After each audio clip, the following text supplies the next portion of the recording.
Good evening. Welcome to the regular meeting of the Birmingham City Commission at historic Birmingham City Hall, 151 Martin Street.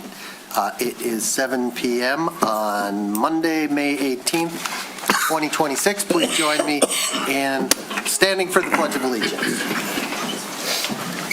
I pledge allegiance to the flag of the United States of America and to the republic for which it stands, one nation, under God, indivisible, with liberty and justice for all.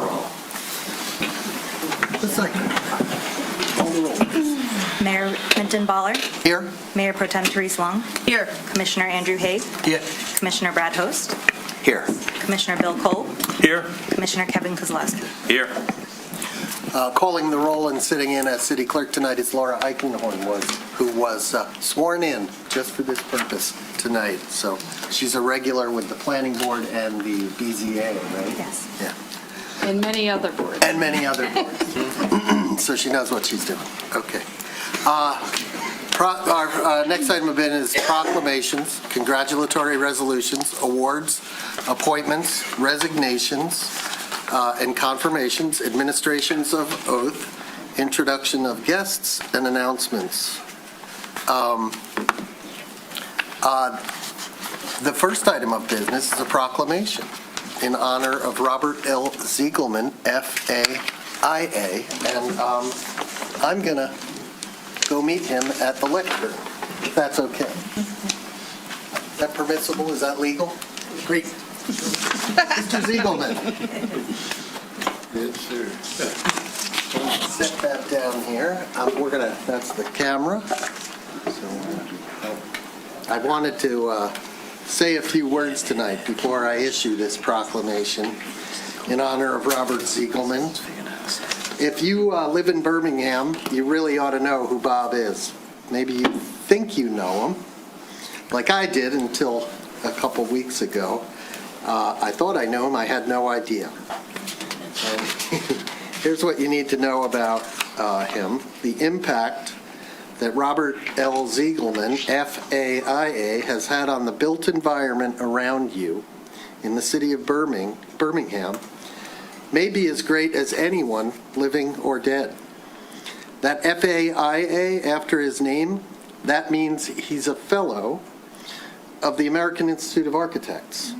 The F is important because it's a title bestowed upon architects who have made outstanding contributions to the profession of architecture through design excellence, education, or the advancement of the profession.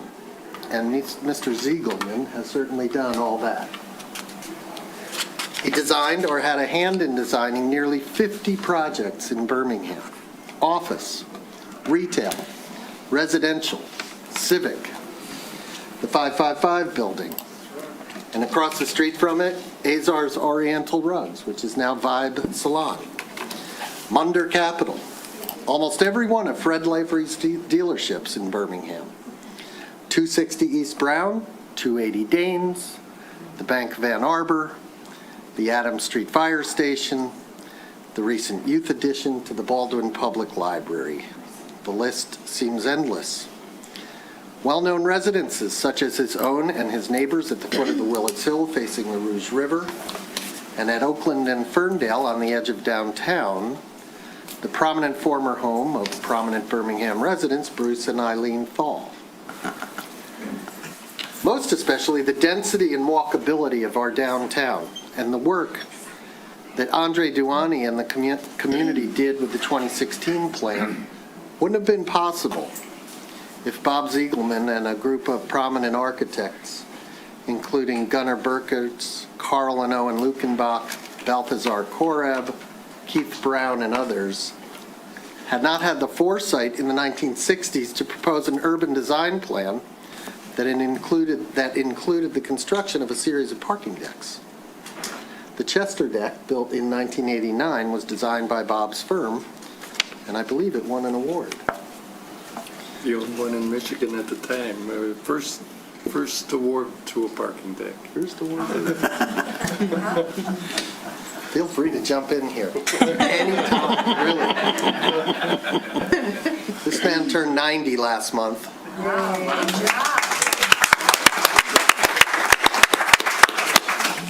And it is on that occasion, roughly speaking, that I call attention to him and proclaim the city's gratitude. Bob's resume is really amazing. He went to the University of Michigan and got his master's degree in architecture at MIT. In 1959, I was 2. He started out working under giants of architecture, Eero Saarinen and Minoru Yamasaki. The thing is, as much as he has been devoted to Birmingham, his work and influence has been worldwide. Way before sustainability was a buzzword, this guy was designing and getting patents on sustainable, prefabricated modular buildings. It started in the 60s when a Birmingham banker hired him to design some temporary branch banks. The banker wanted to build a branch system quickly, and he wanted to use temporary branches to test the viability of permanent ones. Well, at MIT, Bob's faculty had been focused on prefabrication. So he had the tools, and he got the job done. And then he went global. Mobile power control centers for Westinghouse, a hospital in Guatemala, housing in Haiti. And today, right now, he's working on housing in Detroit and in Ghana. He has received scores of awards. I had originally said dozens, but Bob fact-checked me. And we settled on scores. His recent renovation of the 555 building, the glass curtain wall that most of us think was a huge improvement aesthetically, was innovative in both its construction and its contribution to sustainability. He improved the building's energy efficiency by 50%. 50%. There's so much more to the story of Bob Ziegelman, and I'm pretty sure he'd be happy to share it with anyone interested. So, oral historians take note. We're here tonight to add to the story, and I'd be remiss if I did not credit former Birmingham City Commissioner Russ Dixon, sitting here on the corner, for bringing this to our attention and urging the recognition. So, I'm going to read right from it. Whereas Robert L. Ziegelman, FAIA, has dedicated a lifetime to serving Birmingham, and whereas he served for more than 20 years on the Housing Board of Appeals and the Triangle District Corridor Improvement Authority, and whereas he has been the design architect on nearly 50 commercial, residential, and civic buildings in town, including homes and commercial and civic buildings, storefronts, and interiors, and whereas he helped set the stage for the essential character of downtown by advocating successfully for the construction of a series of parking decks during the second half of the last century, and whereas he has been a leader in sustainable architecture throughout his career in Birmingham and worldwide, whereas he has won scores of awards for his work and been named a Fellow of the American Institute of Architects, and whereas he has been a continuing source of pride for our community for decades, and whereas the community wishes to demonstrate its gratitude on the occasion of his 90th birthday, now therefore be it resolved that I, Clinton Ballard Mayor, do hereby proclaim Birmingham's recognition of Robert L. Ziegelman's profound contributions to our built environment and the city's pride and deep gratitude for his service.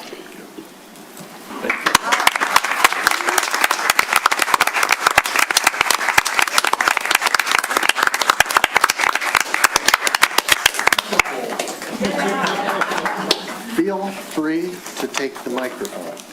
Well, Anything you want to say? I just,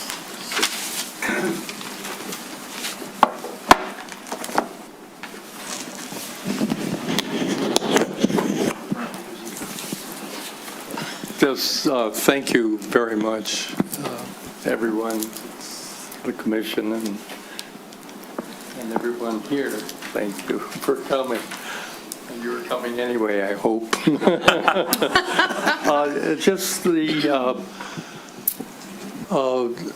I think after working in the Saarinen office, I kind of made it a desire to stay in Birmingham and do what I could for the rest of my career. I didn't think my career would last quite this long.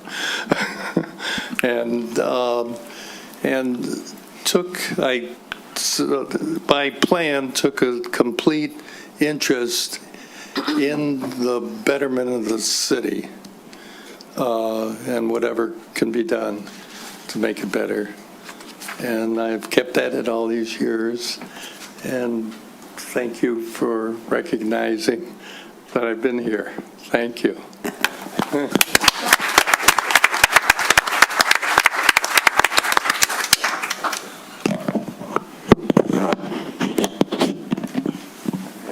Okay.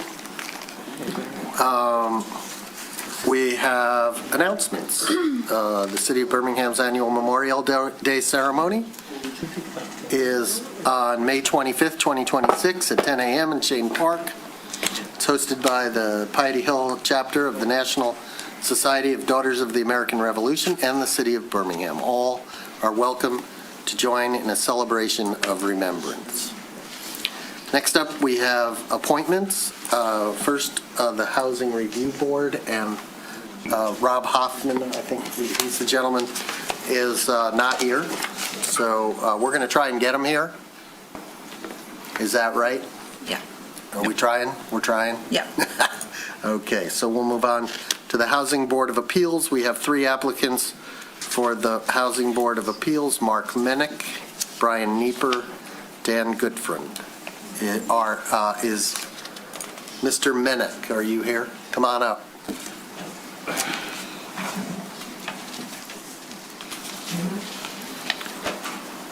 How do you do? How you doing? Hi. Tell us why you want to be on a board that never meets. Well, I was asked that the city has a need, Okay. and I was called to duty. We do. So We do. I And I think we've all seen your resume, so, you know. provided a resume. I think something like that. I figure if you want me, you can have me. If you don't, I'll go home and do my thing. Okay. Does anyone have any questions for Mr. Minnick?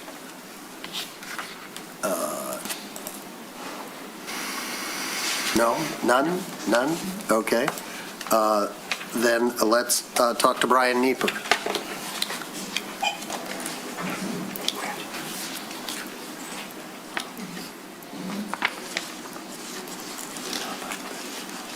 Hi. How you doing? Good, how are you? Good, thanks. Anything? Any questions for Mr. Nieper? I assume you were also recruited? Yes, at the request of Jeff Silke. All right. Well, we appreciate your willingness. Thank you. Yep. Mr. Goodfriend? You too? Ladies and gentlemen, Hi. hi, how are you? Good. Great. I've been a part of this community now for 18 years. I'm instrumental in a lot of real estate here locally, and I think I can add value. Good. Any questions for Mr. Goodfriend? None. Okay, let's move on to nominations. Sure. I will nominate Mr. Mark Minnick as a regular member of the Housing Board of Appeals to serve the remainder of a 3-year term to expire May 4th, 2029. No need. All those in favor? Aye. None opposed? None. Thank you. Next, anyone?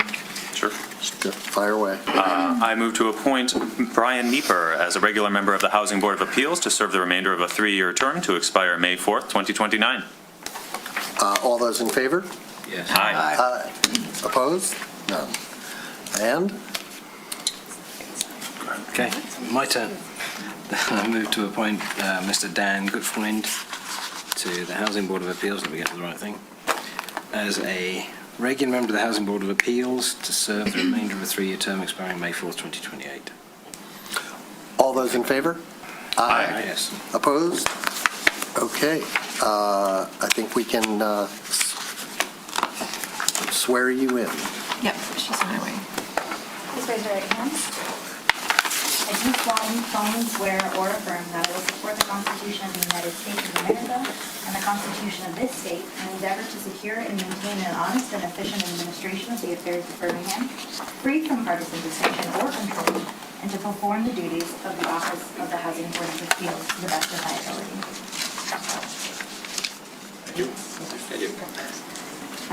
In order of appointments, please sign and put your name.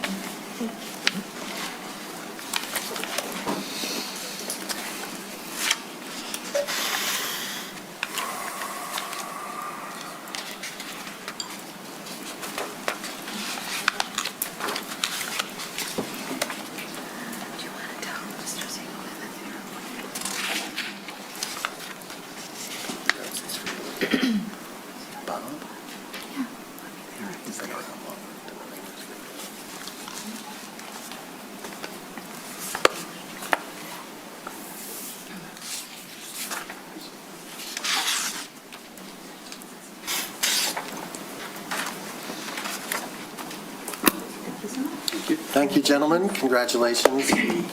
This may be the only city meeting you attend during your tenure.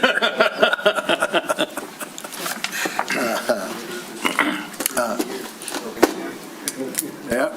We're now open to the public for matters. Thank you. Thank you very much. We're now open to the public for matters not on the agenda. We welcome public comment, which may be limited and will be limited to 3 minutes per person at the beginning of the public comment portion of the meeting on items or discussions that do not appear anywhere else in the printed agenda. The Commission will not participate in a question and answer session and will take no action on any item not appearing on the posted agenda. The public will also have the opportunity to speak on agenda items as they occur when the presiding officer opens the floor to the public. So if you have a comment on something that is not already on the agenda, please approach the microphone, state your name, your city of residence. If you're online, use the raise your hand function on Zoom. Hi, I'm Linda Solomon. My studio is 639 Purdy. We are part of the Visionary Arts Council of Birmingham, formed for the sole purpose to save the community house. And we are here to thank you for your effort to save the heart of our city. I'd like to introduce a few of the members. I'm very honored that Gail Caldwell is here tonight, who served for 18 years as the executive director of the community house and is in full support of your effort to purchase. Thank you. My name is Ann Merven, and I grew up in Birmingham, but I'm currently a resident of Royal Oak. But I've had the opportunity to be honored by the community house as a pillar of the community, and I'm thankful for the thoughtful consideration that the city has given to keeping this asset open. Thank you. Thank you. My name is Pam Bouchard. I lived in Birmingham for close to 15 years. My husband and I recently moved to a mile away, but I'm not in Birmingham anymore. But Birmingham was so important to me the whole time I was here. And when I was 24, I bought my first house. I flipped it and I made money on it. And then I bought the next one. And the homes here are just amazing. But one of the things that's so amazing about this town is the loyalty that we all have to it.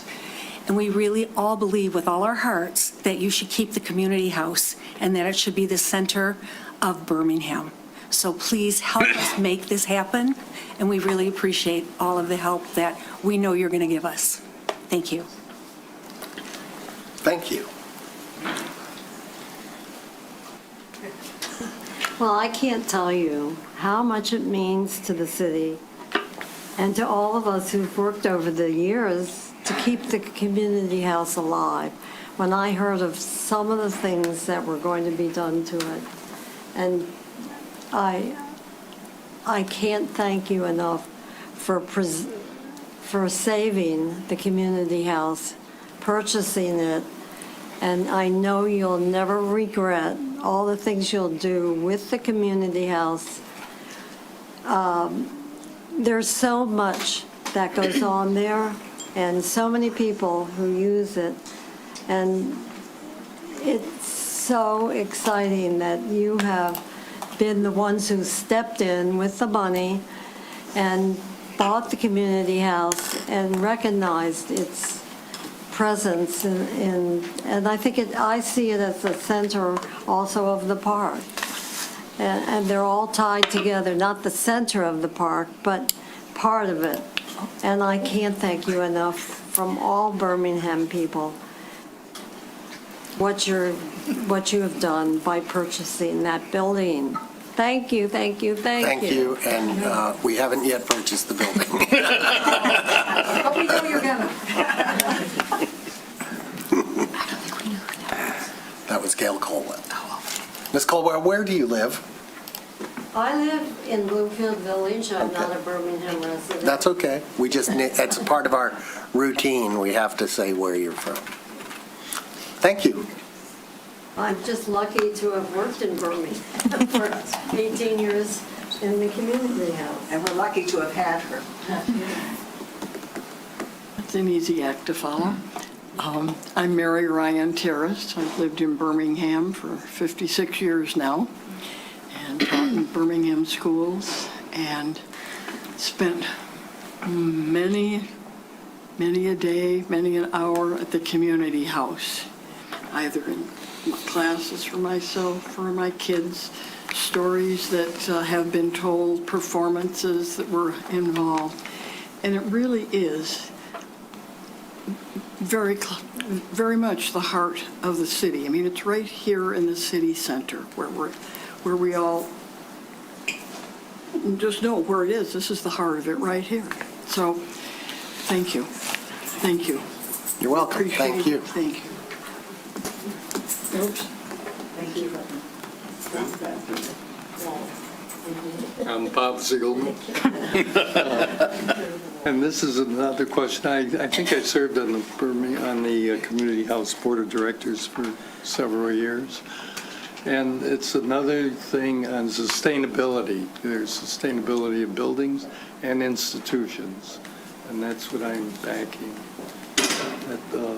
as an institution for the Birmingham. Thank you. David Stanislaw, currently a resident of Bloomfield Township, merely a half block outside of Birmingham.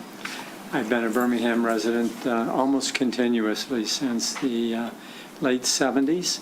My offices are in downtown, continue to practice here. I've provided pro bono services to the community house since 2010 and have continued to support its healthy functioning whenever I've had the opportunity, including modestly at this point. I really invite the board, the commissioners, to really consider preserving the community house for all of us, everybody in this area. Thank you. Thank you. I was forced up here, but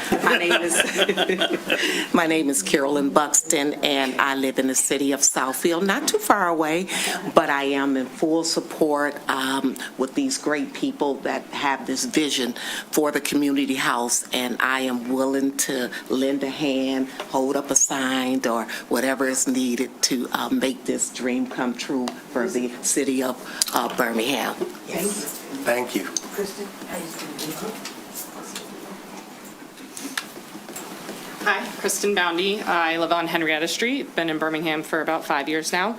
I have 2 kids that go to the ECC at the community house and believe that securing the deal quickly is of the utmost importance to provide stability and certainty to the teachers there and keeping them in this community.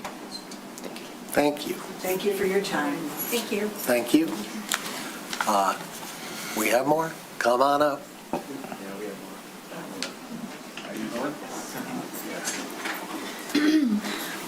Hi, my name is Mike McEwen. I live on Ruffner Avenue in Birmingham. I also support the community house, but I want us to talk about something else here tonight as well, but just want to go on record. My request is just to address an ongoing issue that I believe a lot of Birmingham residents are frustrated with, which is the continued excessive noise on Woodward Avenue. I don't think any of us are surprised by that, but it's definitely getting worse and it's not going away.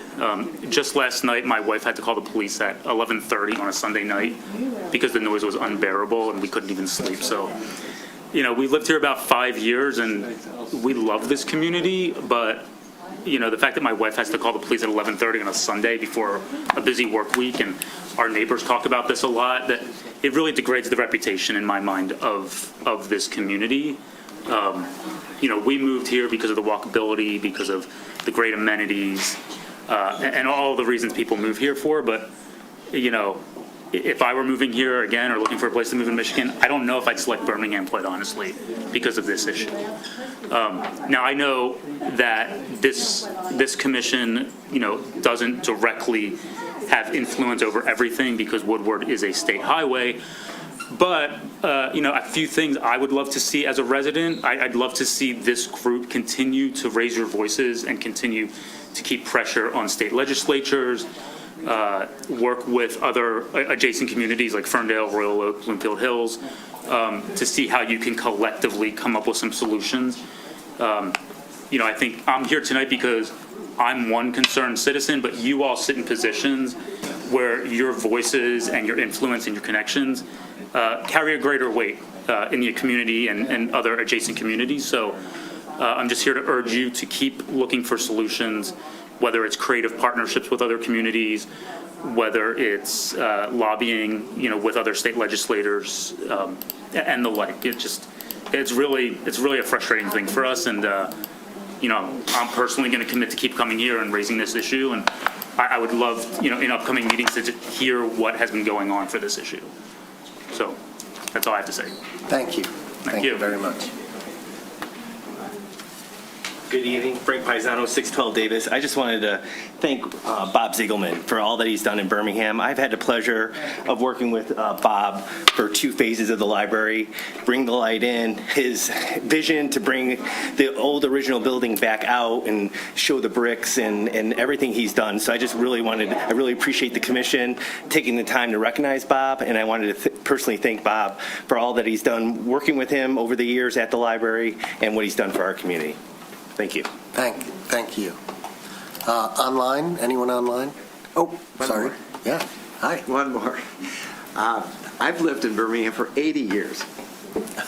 Top that one. And I lived in the Baldwin House when we first moved to Birmingham, which was quite exciting. And I went to Mrs.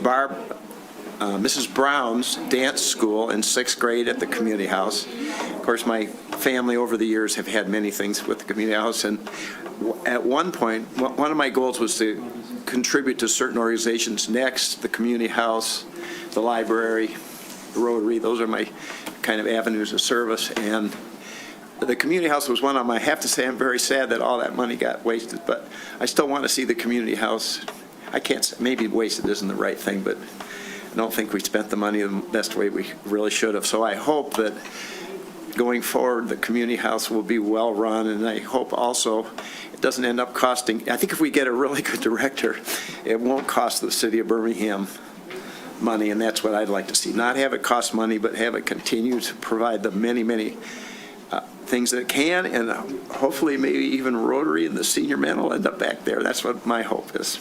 Thank you. Well, we hope you will help us with that. I will do all I can as long as I'm here. Before you leave, please state your name. For David Underdown at 437 Suffield for 51 years. One place. Thank you, Mr. $67,000 for the house. And also, did I mention Ziegelman? I kind of forgot to do that because I was on the library board for the 6 years of the time when they did the 3 additions, and it was really a thrill to be part of that as a small business guy, to see 20 or 15 people in a room, and we had 47 change orders, and everybody got along, and they got them, and sometimes the contractor took the $2,000 hit, and everybody cooperated, and that's what I'd like to see. Not only there, but here in the city of Birmingham. Thank you. Welcome, thank you. Anyone else? No further comments. We'll move on to consent agenda. All items listed on the consent agenda are considered to be routine and will be enacted by one motion and approved by a roll call vote. There will be no separate discussion of the items unless a commissioner or a citizen so requests, in which event the item will be removed from the general order of business and considered later. So, does any commissioner, Commissioner Haig? A Alpha H Hotel. Okay. Any other commissioners like to remove anything? Any members of the public care to remove something? If you're online, use the raise your hand function. Seeing none, can I get a motion for everything but A and H? I move to approve the consent agenda absent items A and H. Second. Commissioner Bill Pope, Mayor Brett Host. Bill Cole. Yes. Commissioner Brad Host, Yes. Commissioner Andrew Haig, Yes. Mayor Pro Tem Therese Long, Yes. Commissioner Kevin Kozlowski, Yes. Mayor Clinton Baller. Yes. Item A. Well, is it okay to take these up right away? Yes. Item A, Commissioner Haig. All right, just an observation in the minutes when we were talking about under special revenue funds, and this is page 37 of the printed packet at least. Let me see if I can try and find it for everybody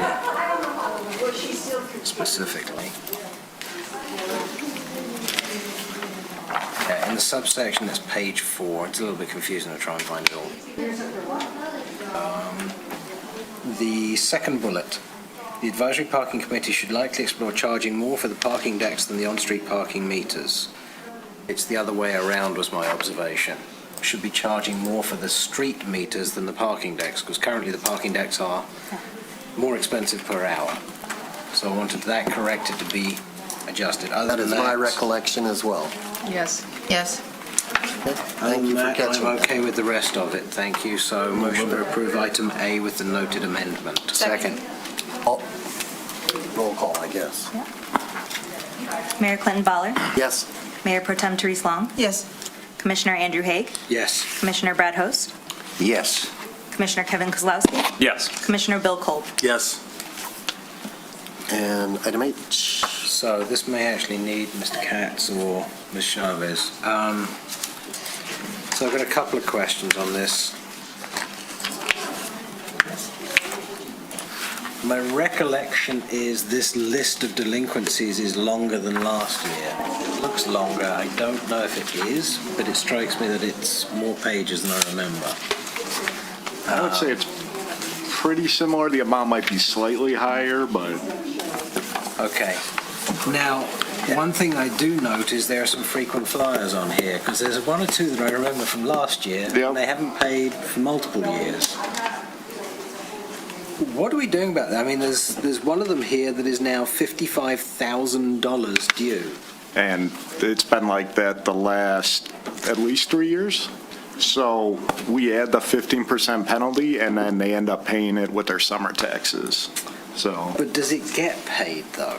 Because isn't that an accumulation? Isn't it the same one that's just, it hasn't paid for years? But then they end up paying it through their property taxes.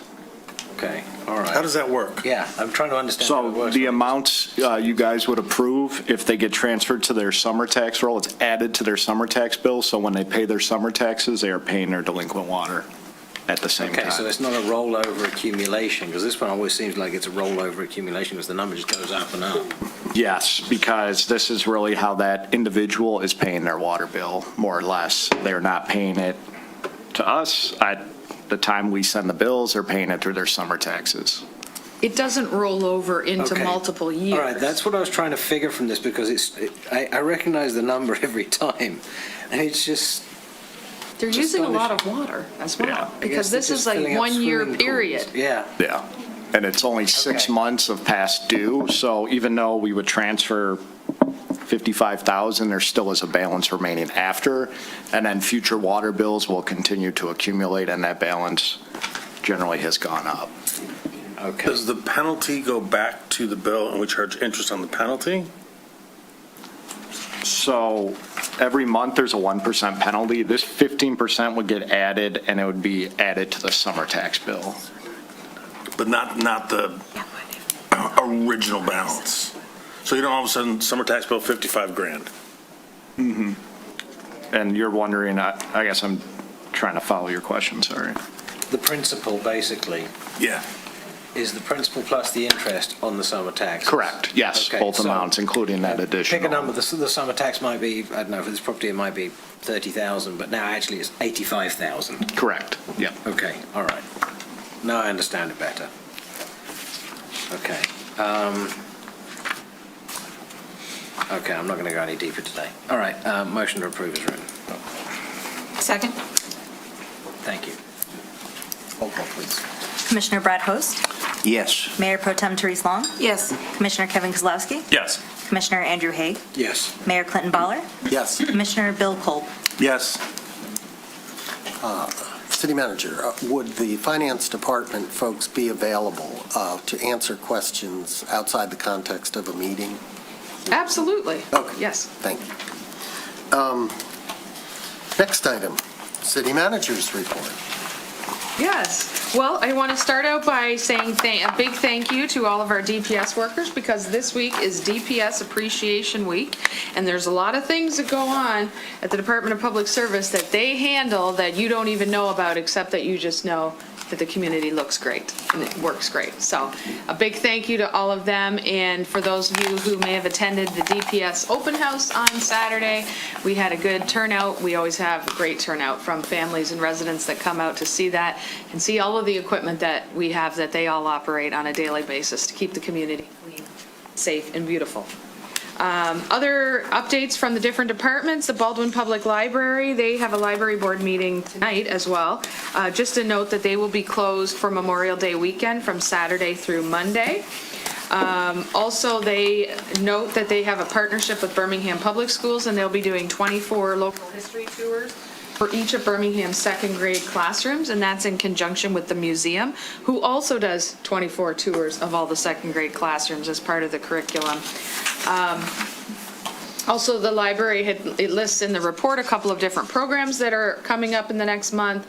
One, Whimsical Garden Woodcuts, June 1st, After Hours Teen Study Night, complete with therapy dogs, Saturday, May 30th, and the Summer Reading Kickoff, which is June 12th. And they do go into a lot of schools, too, and talk about their summer reading program over the next month before the kids get out of school.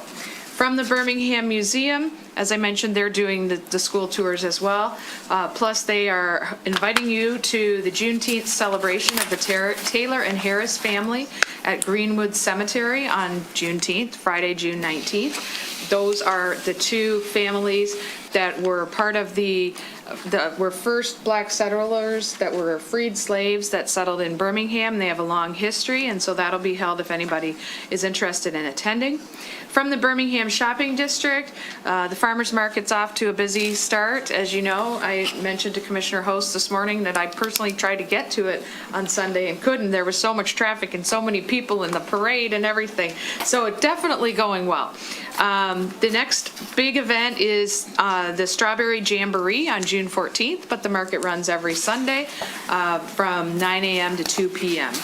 Also, the first outdoor movie night will be held by the BSD on Friday, June 5th, which, hard to believe, is coming up in several weeks. Those are also very popular. From the city clerk's office, we had a great day yesterday with the Celebrate Birmingham Parade and the party in Shane Park.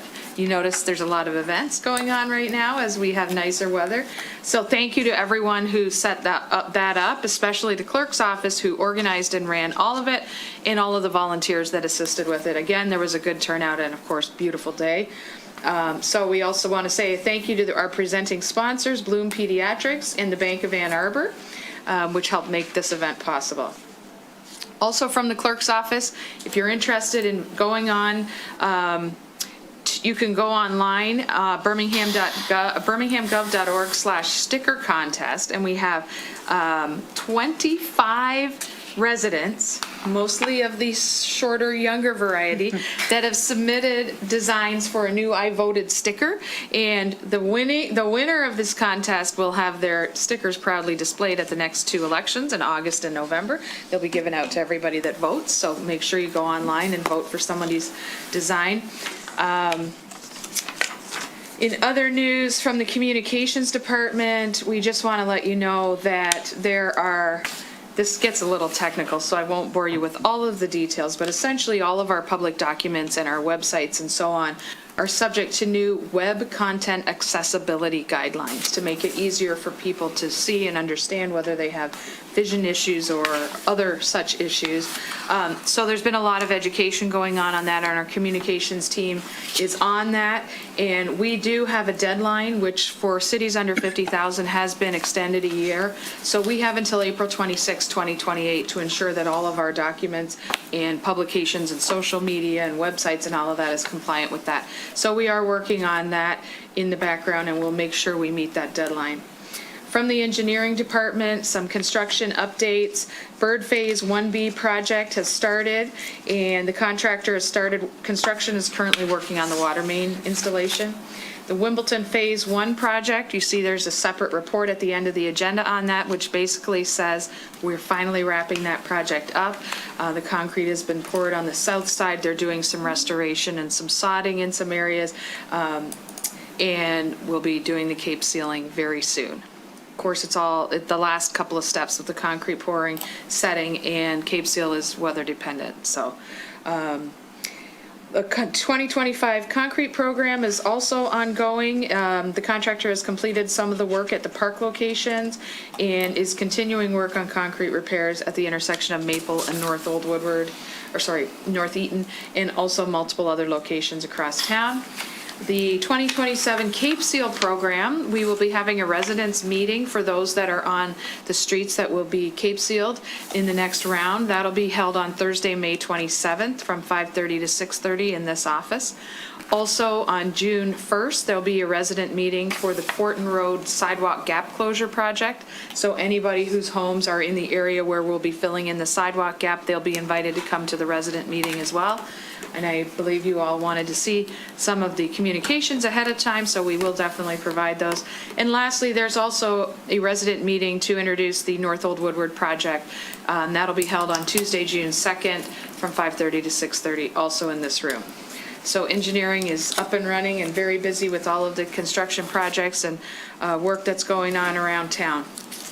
From the fire department, on Sunday, May 3rd, we had 6 members that participated in the annual Fight for Air climb. They climbed 1,548 steps at Ford Field. The teams, they went around in the 100 section up and down, and they used to go up in the Renaissance Center. So our Birmingham firefighters, that team, they helped raise nearly $2,000, first of all, for the organization, and secondly, they came in second place overall. So we're very proud of them. Thank you. From Human Resources, in terms of newly hired employees, we have been a-hopping with all of the seasonal hires and rehires for the golf course and the like, so we have been very busy in that department. The May hiring anniversaries, generally, I only recognize those 20 years or more. Of course, thank you to all of our long-term employees who've been here, but in particular of note this time, for 26 years of service, Greg Wald, police captain, and 23 years of service to Assistant Fire Chief Thomas Hughes. So we thank them for their service and dedication to the city. From the Planning Department, an update from the Planning Board. The zoning ordinance update project has officially kicked off.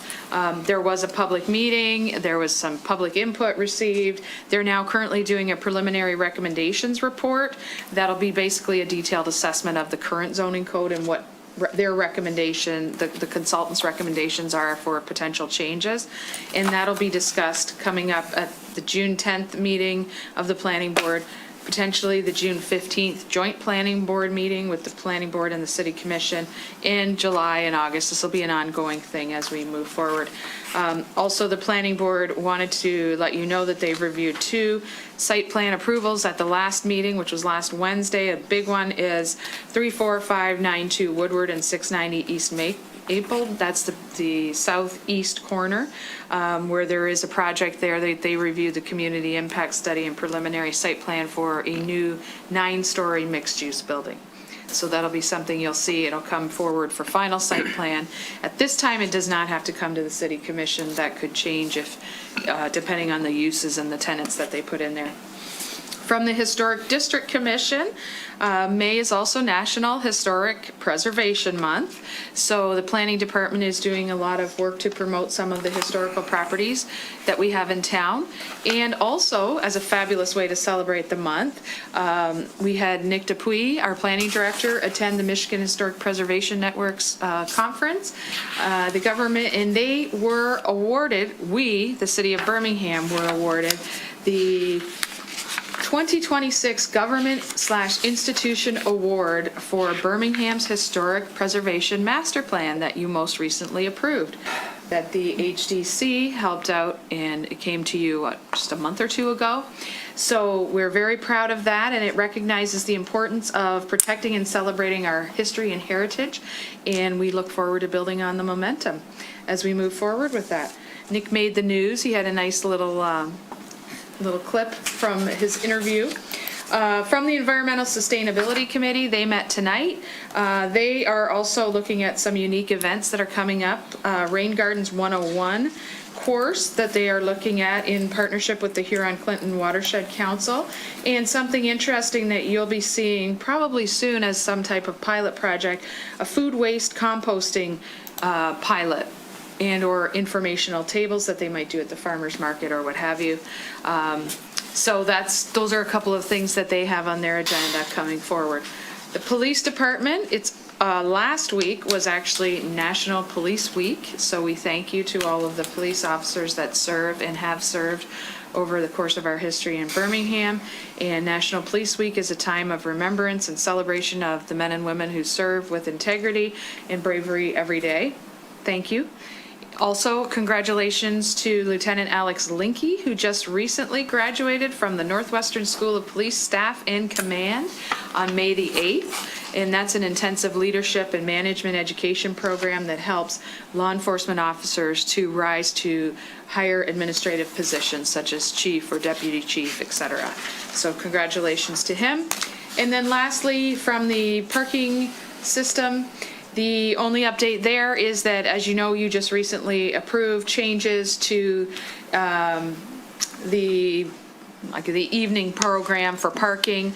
So that was approved. We started it earlier. We used to start at 4 p.m., went down to 3 p.m., and we also changed the way we charge. So basically, we made it more accessible, and a length of time was longer, and the price is a little cheaper to allow some of our service workers that come in and work a lot of times in the restaurants in the evenings to get a better deal on parking. Thank you. Any questions for the city manager? Excellent. Moving along to, there is no unfinished business. We do have several items of new business, the first being a resolution adopting the budget appropriations resolution. That's sort of circular. And establishing the total number of mills for ad valorem property taxes to be levied for the fiscal year commencing July 1, 2026. Good evening, City Commission and everyone here tonight. Tonight I'd like to introduce the final budget resolution for 26-27 fiscal year. We held the public hearing on April 25th and received comments from the Commission and the public. Unlike last year, there were no revisions or last-minute changes to the recommended budget, so the budget before you tonight is the same as originally presented. The recommended budget includes a general fund budget of approximately $58.2 million and continues to support core city services, including public safety and infrastructure. The budget also includes the water and sewer fund operations and expenses for the upcoming fiscal year. The proposed water and sewer rates themselves will be presented separately for the Commission consideration at the June 8th meeting. With that, Staff is recommending approval of the 26-27 budget appropriations resolution and the millage rates for the upcoming fiscal year. Thank you. Any questions for Ms. Chavez? So with this approval, that means, like, for example, the 4 hires that were in the budget, this is approving those 4 hires? That's correct, but not until July 1. Okay. And it approves the structure of those hires? So we talked about an engineering communication person. I have a question, like, why would we put that person in engineering? Shouldn't they be in communication and be the engineer and be the client of that person? Okay, generally speaking, the commission looks at the budget and the number of full-time and part-time employees. And generally, it's under myself to look at how to designate those departments and spread the work and dictate where to place those people. I'm happy to hear your comments on that, but generally, the budget approval is to approve the number of FTEs. Okay, my question relates to the efficacy of the spend. So I'm not micromanaging, that's not what I'm trying to do. The efficacy of the spend would be around peer professionals in your chosen career. So having a communication person in engineering seems not as efficient to get the most out of that FTE and the wisest spend of money. So that's why I'm asking the question. And it also would include the raises outlined, correct? Not all of the raises, no. We will come forward, Human Resources will, at a later date with the raises for next year. It includes an estimate of the amount of money that we anticipate will be approved for raises, but it's not your final approval of raises. Okay. All right, that was it. Okay. I would just like to note that, as is our tradition, that the number of mills levied for the general purposes is slightly reduced year over year. We reduce it slightly year over year as we earn more tax revenue. Correct. Because it takes less mills to get there. And we still have our 0.3 gap that we maintain that. We like that gap. So for anybody listening, we are not raising taxes, we are lowering taxes. The rate. We're lowering the rate. The value of your house probably went up. Correct. So your total tax bill may not decline, but we're not adding to the pain because we are continuing to reduce the millage rate. Correct. Ms. Gaudenzi, do we need to read the entire resolution word for word, or can we move the suggested resolution? Move for the suggested. I would like a motion moving the suggested resolution. I would like to move the suggested resolution approving the 2026-2027 budget appropriations resolution. Second. This one is definitely a roll call. Mayor Pro Tem Therese Long, Yes. Commissioner Andrew Haig, Yes. Commissioner Bill Kolb, Yes. Mayor Clinton Baller, Yes? Commissioner Kevin Kozlowski, Yes. Commissioner Brad Host. Yes. Excellent. And we move to item B. Thank you, Ms. Chavez. A public hearing for confirmation of the role for Wimbledon Phase 2 project, sewer, and this is for sewer and water laterals, special assessment. So we are going to open the public hearing at 7:53 PM. Right. Good evening, Ryan Katz, Deputy Treasurer. Tonight, we recommend the adoption of the resolution before you confirming Special Assessment District Roll Number 920, Bird Avenue Phase 1, Wimbledon, sorry about that, Wimbledon Phase 2 project sewer and water laterals.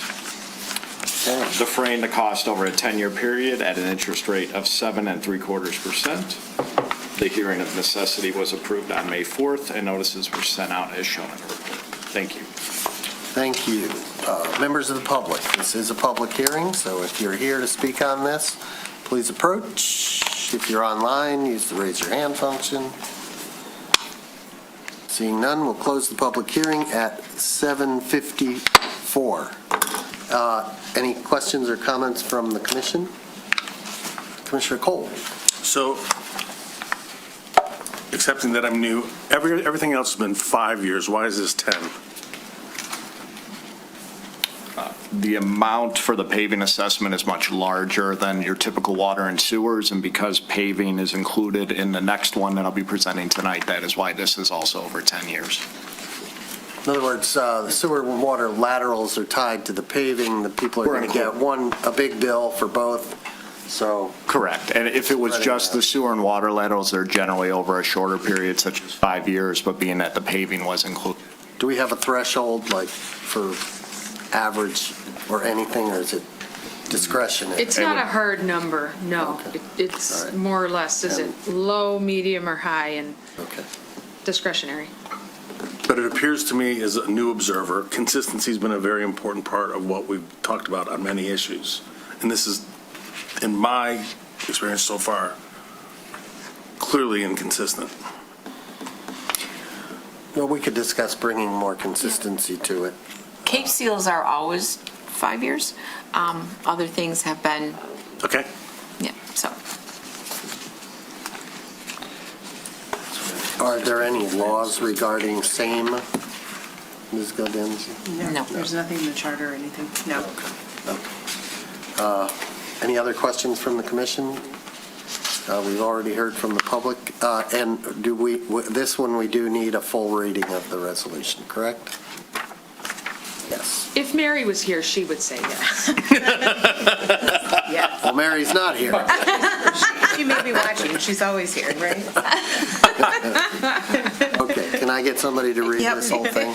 I would like to make a motion adopting a resolution confirming special assessment rolls 920S and 920W as follows. Whereas special assessment roll designated roll number 920S and roll number 920W has been heretofore prepared for collection, and whereas notice was given pursuant to Section 94-7 of the City Code to each owner or party in interest of the property to be assessed, and whereas the Commission has deemed it practicable to cause payment of the cost thereof to be made after the time of construction, and whereas the Commission Resolution 05-117-26 provided it would meet this 18th day of May 2026 for the sole purpose of reviewing the assessment roll, and whereas at said hearing held this May 18, 2026, all those property owners or their representatives present have been given an opportunity to be heard specifically concerning costs appearing in said special assessment roll.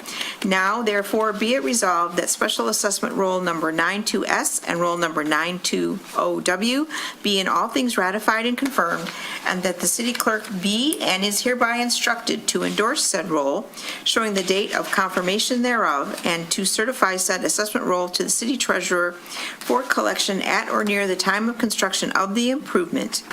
Be it further resolved that special assessment shall be payable in 10 payments as provided in Section 94-10 of the Code of the City of Birmingham, with an annual interest rate of 7.75% on all unpaid installments. And this includes Sidwell numbers, street addresses, estimated sewer SAD costs, and estimated water SAD costs as laid out in agenda item from tonight, 8B, pages 132, 133, and 134. Second. I think you beat me. Photo finish there. Roll call, please. Any comments on the motion? No? Okay. Roll call, please. Commissioner Brad Host, Yes. Mayor Clinton Baller, Yes. Commissioner Andrew Haig, Yes. Commissioner Kevin Kozlowski, Yes. Commissioner Bill Kolb, Yes. Mayor Pro Tem Therese Long. Yes. Thank you. Okay, item C, we have another public hearing for confirmation of the Roll Wimbledon Phase 2 paving special assessment district roll 920. We'll open that public hearing at 7:58 p.m. All right, well, good evening again. Tonight, we recommend the adoption of the resolution before you confirming special assessment district roll number 920, Wimbledon Phase 2 paving, defraying the cost over a 10-year period at an interest rate of 7.75%. The hearing of necessity was approved on May 4th, and notices were sent out as shown in the report. Thank you. Thank you. Public hearing, anyone in the public like to speak? If you're online on Zoom, use the raise your hand function. If you're in the room, approach the chair or approach the microphone.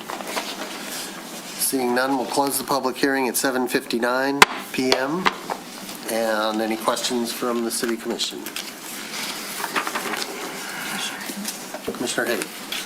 Just Commissioner Cole's point about consistency and Mayor Pro Tem's observation, Cape Seal's for 5 years, this is Cape Seal over 10 years. But this is a Cape Seal as part of a road construction. I meant Cape Seal as the plain Cape Seal program. My apologies. Yeah, these are big numbers too. So. This is a reconstruction where you're digging up the whole road to do the I just utilities. want to make sure that everybody understands, Yeah. because there was a statement that I should have been clear. I meant the slightly Cape Seal program that is only Cape Seal. Thank you. You're not opposed to the 10 years, are you? No, I'm not opposed to it. I just want to make sure that there's an understanding, because when we talk about Cape Seal, we've actually even had 3-year pavements on Cape Seal before. But actually, I did have another question, I think. For this one, when we actually look through the minutes, page 211, which actually goes through the original data we have from the May 4th memo, everything still refers to the 85-25 splits. I didn't see anything in here that actually codified the 50-50 in this motion, unless I missed it somewhere. And I just wanted to make sure that we captured that. I believe that was in the public hearing of necessity motion, and therefore these costs have been calculated using the new 50-50.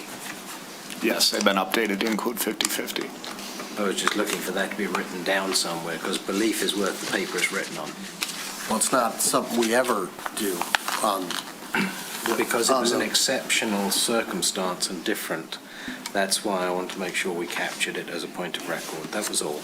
Okay. Would you like to read the resolution?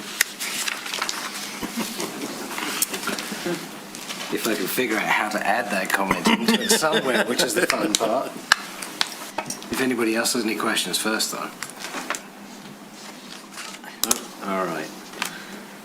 So, Andrew, let me interject for 1 second, because these rates that are on here, the estimated totals, are the 50-50 split. yeah, that's what he said. It's just more a case of, because it was different to the documentation in the attached package, and it was a specific discussion that is a... Let's address the chair on this, okay? I'm going to, just because... Yeah, no, we I need just don't to- want there to be any confusion. There's with the no resolution. confusion. The city manager pointed out that it was 50%, the numbers Yeah. here. So,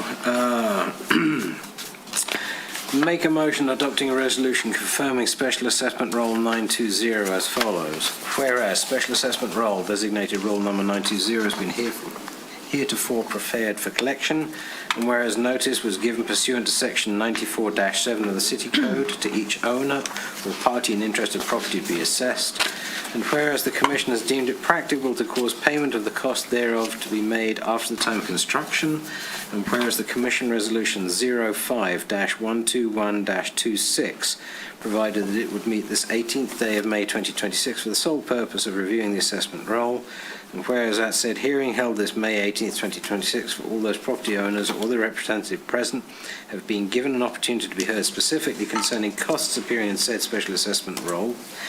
Now therefore let it be resolved the special assessment roll number 920 be in all things ratified and confirmed, and the city clerk be and is hereby instructed to endorse said roll, showing the date of confirmation thereof, and to certify said assessment roll to the city treasurer for collection at or near the time of construction of the improvement. Be it further resolved that the special assessment shall be payable in 10 payments as provided in Section 94-10 of the Code of the City of Birmingham, with an annual interest rate of 7.75% on all unpaid instalments. Sidwell numbers, street addresses, and estimated total paving SAD costs based off the previously agreed 50-50 cost split are listed on pages 209 and 210 of our printed package, which is in Section 8C of the agenda online. Second. Comments? None? Roll call, please. Commissioner Andrew Haig? Yes. Commissioner Bill Cole? Yes. Mayor Pro Tem Therese Long? Yes. Commissioner Brad Host? Yes. Mayor Clinton Baller? Yes. Commissioner Kevin Kozlowski? Yes. Another unanimous vote. In fact, I think every vote tonight was unanimous. I promised to point that out. I forgot, so I'm going to do it now. Item D, resolution to award the Wimbledon Phase 2 project contract. I won't read the rest. Good evening, City Commission. Brought forward to you tonight is the Wimbledon Phase 2 contract award. With this, we received 7 bids from contractors, and the low bidder was Ingalls Civil. With this, the project is Wimbledon Phase 2. That goes from Oxford to Adams Road.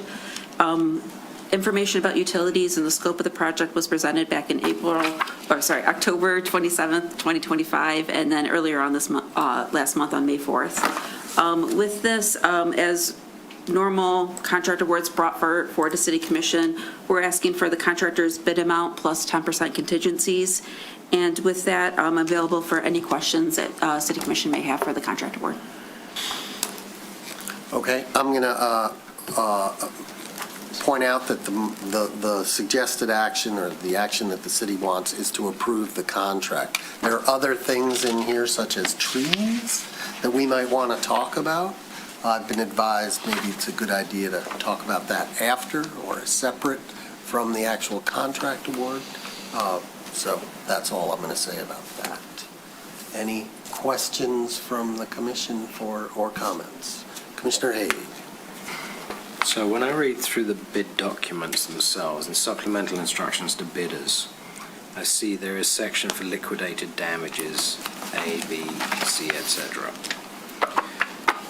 It's good to see that based off the experience on Phase 1, but the piece that I'm not sure about, and maybe I missed it in here, it talks about completion date specified under time of completion. Who defines what the duration is? Because if I'm signing a contract and I get to be the project manager, then my 100-day project is automatically a 200-day project in my bid, because I have a 100-day buffer now. So who defines the duration that then triggers the liquidated damages clause? That's where I don't. Is this an engineering understand. question or a legal question? Both. Okay, well, it's. Laura, I left the contract books on her. I know where they are in the document. Yeah. In the meantime. It's huge, but it's in. I'm not questioning the amount. So from a legal perspective, it's not the amount or the wording of the liquidation. It's just. Make sure it's clear when the penalty is going to start. Exactly. My project manager hat will put in a nice big buffer if I'm allowed to.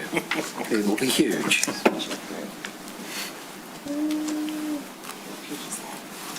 301.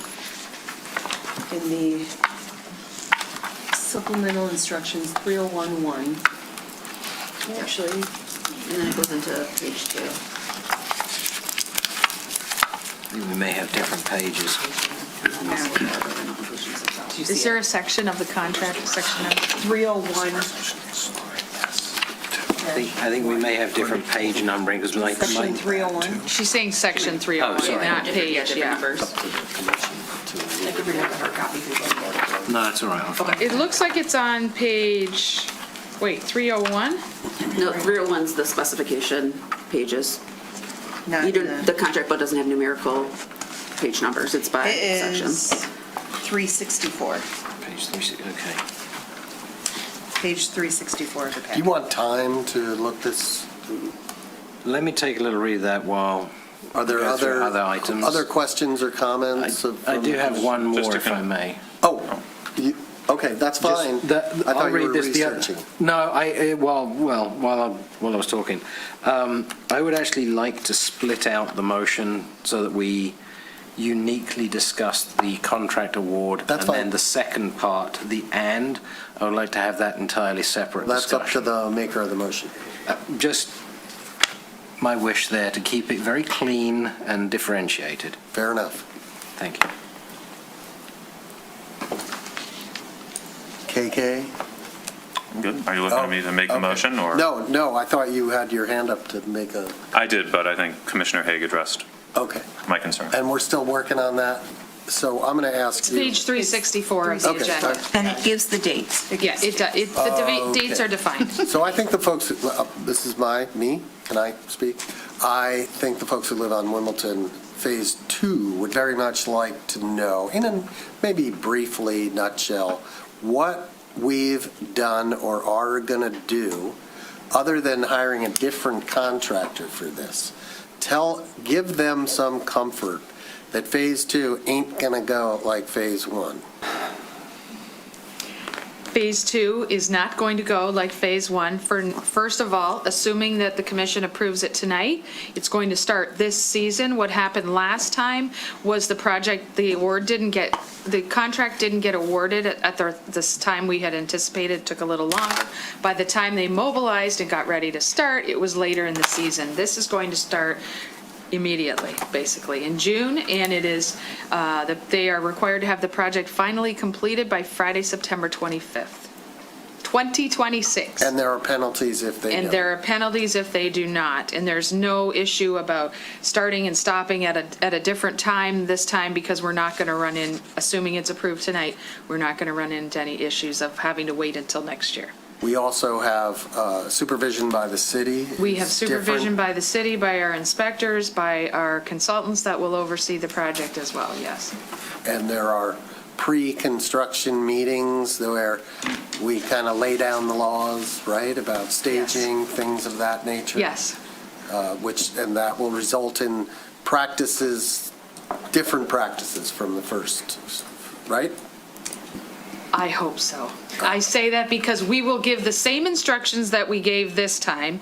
Whether they follow it or not, there's a little bit more substance in here for us to deal with them and penalize them if they don't follow. Okay, thank you. Commissioner Haig. Okay, so yes, the September the 25th observation. But going down through it, it says contractor shall have the project substantially completed by Saturday, August 29th, 26, excluding the work associated with the storm sewer outfall. So what happens if pieces go longer, or is the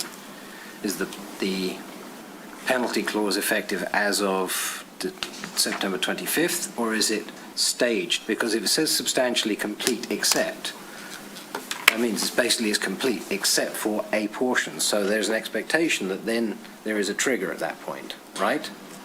Right, the liquidated damages paragraph A, if I may. Oh, but by all means. Lays out $1,000 per day for each calendar day after the completion date specified under the time of completion that the work be performed. So that is referring to the dates specified above. For each day that the project is not substantially or finally complete. So it does apply to each of the dates. That's why I was looking for the milestones as triggers. Yep. Okay, Yep. so thank you for that.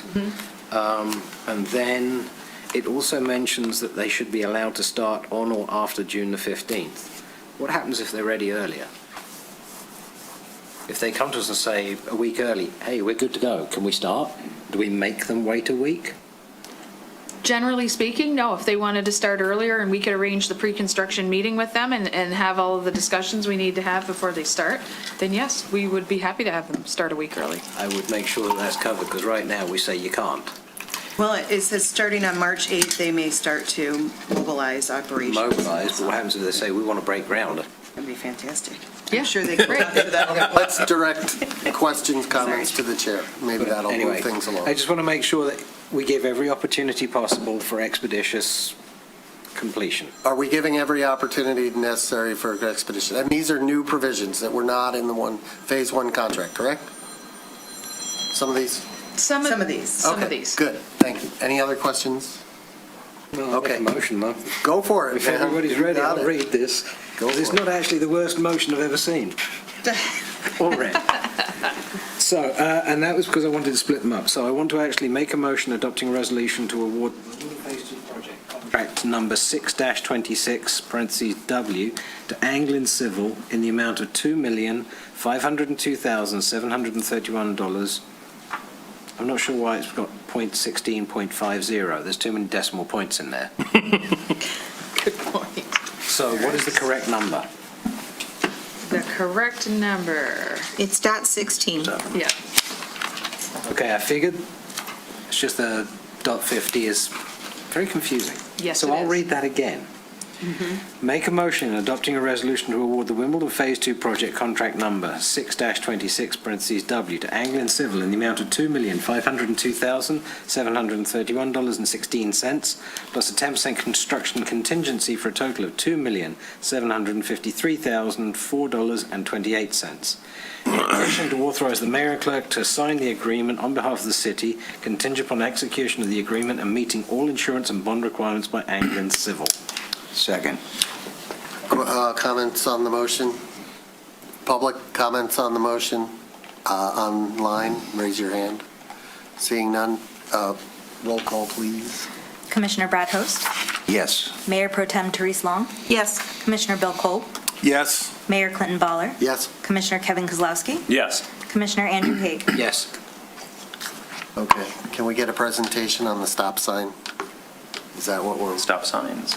Stop signs, plural? I see one. Only one. Stop sign. Stop sign. I saw 3 in the Okay, maybe the presentation will But anyway, clarify. I would like to talk about all of them. There was not a presentation planned on the stop sign because there was a recommendation of our transportation consultant, who is on the line.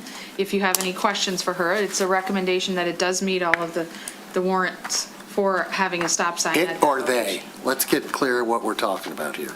Yeah, It I suppose or they? this might be my first It question, though, or I they? suppose. In the document that we received, the Wimbledon intersection evaluation, I saw 2 different intersections that are under discussion. One is Warwick and Wimbledon, and one is Poppleton and Wimbledon.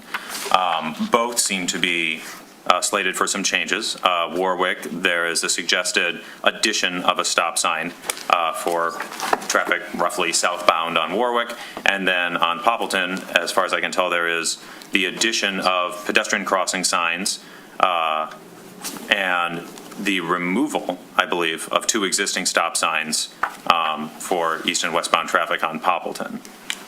But there was no suggested motion about the conversion. The Poppleton and Wimbledon intersection is currently an all-way stop. And the suggestion here is that we change it to a 2-way stop. Let's talk about that one first, because that one's probably simple and doesn't have... Julie, can you hear us? She's unmuted. Oh. I know, I unmuted her. Okay. But, Are you paying attention, Julie? well, she We got here unmuted pretty herself. I just heard her. It's here, but it's a bad sound. Oh, okay, because she did unmute herself, so she Hold on. was paying. I think I heard. Hear me? Yes. Yes, now we There can. go. Apologies, I was checking the correct time. Okay, so Julie, the question is regarding the intersection of Poppleton and Wimbledon and the removal of 2 stop signs, changing it from a 4-way stop to not a 4-way stop. 3. Yeah, so let me explain. The Poppleton one, basically right now, it's a really large intersection. They kind of are a combined intersection right now. In the new design, they're basically going to be 2 separate intersections. So when we looked at it with the all-way stop, they were too far apart for it to even work. So we needed to operate those 2 intersections like 2 separate. And so we're recommending stop signs on both the northbound and southbound approaches, but not the eastbound and westbound approaches, because the stop signs would be too far apart. So this The other thing that we recommended was because the crosswalk on the north leg was not at the intersection, to treat that like a mid-block crossing with the addition of some signage.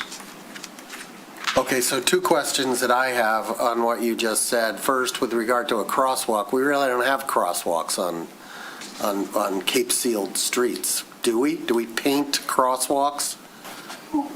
No, from a technical definition, a crosswalk can be, whether it's marked or unmarked, it's considered a crossing. So we have ADA accessible facilities there for the sidewalk and crossings. And so stop signs are to be located a minimum of 4 feet behind the crosswalk.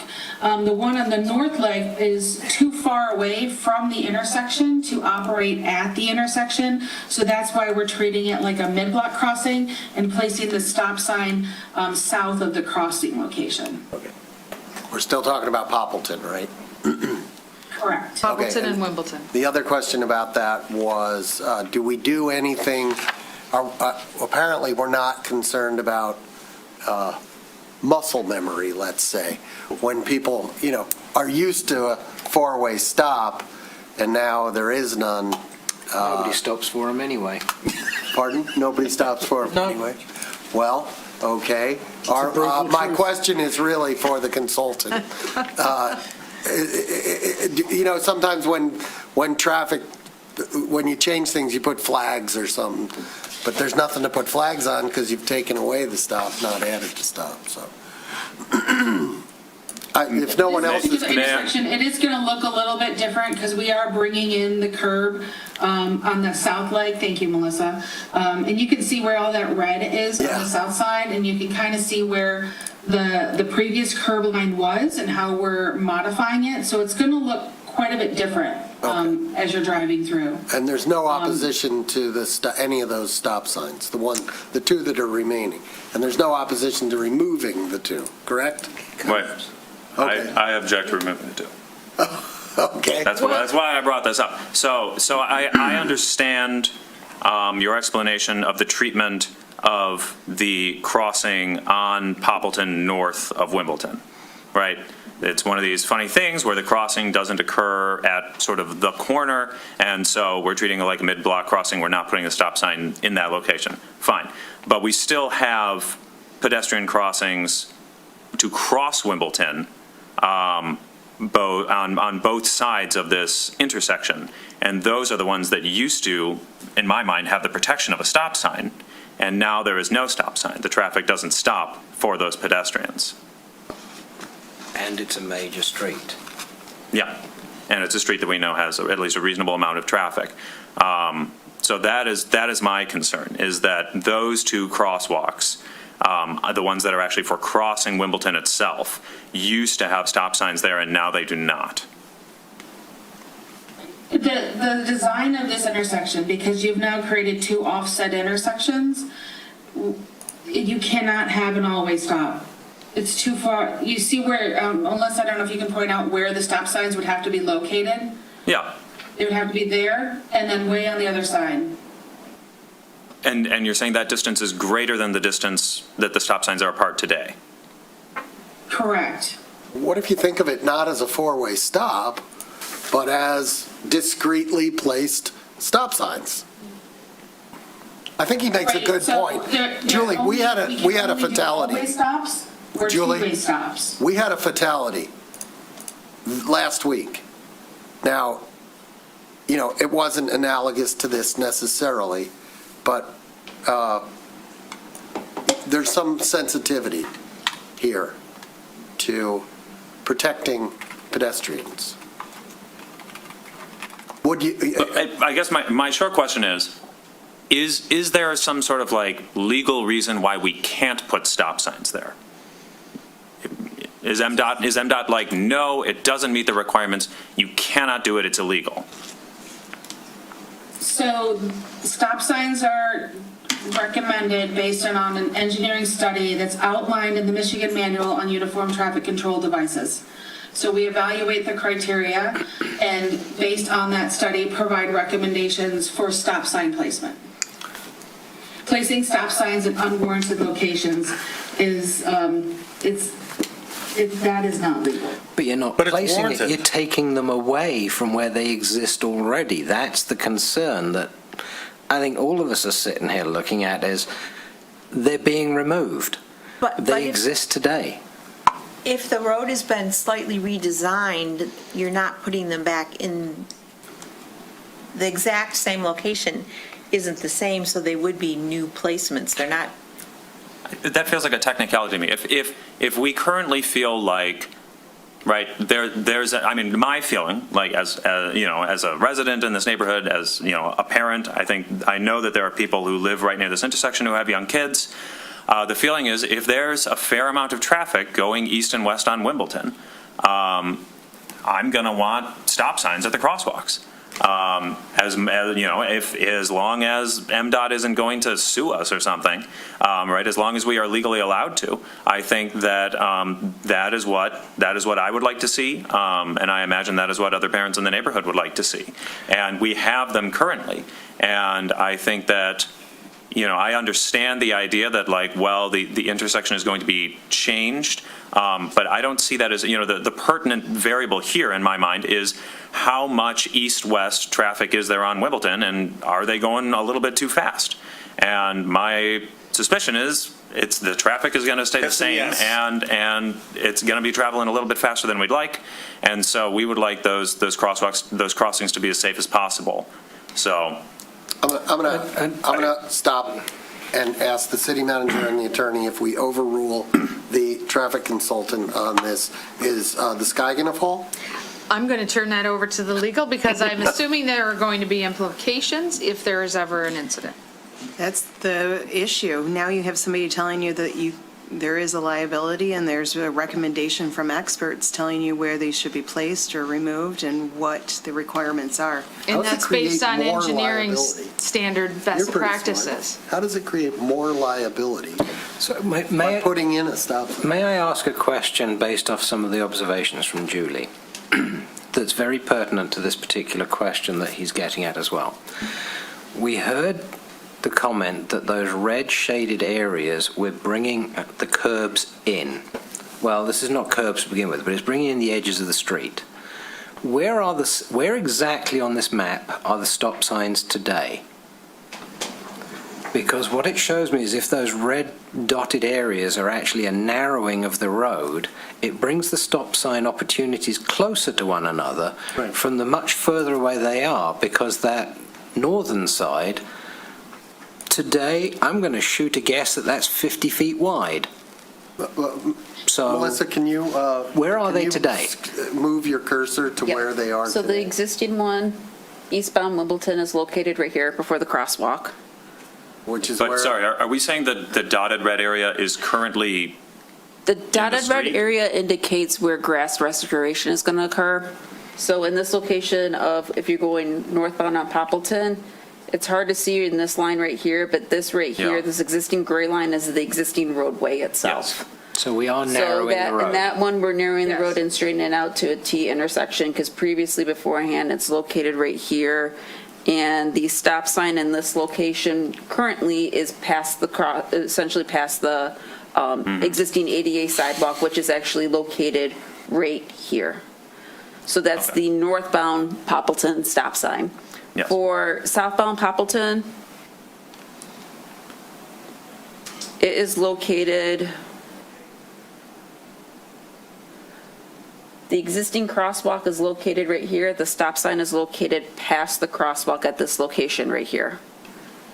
And then if you're going westbound on Wimbledon,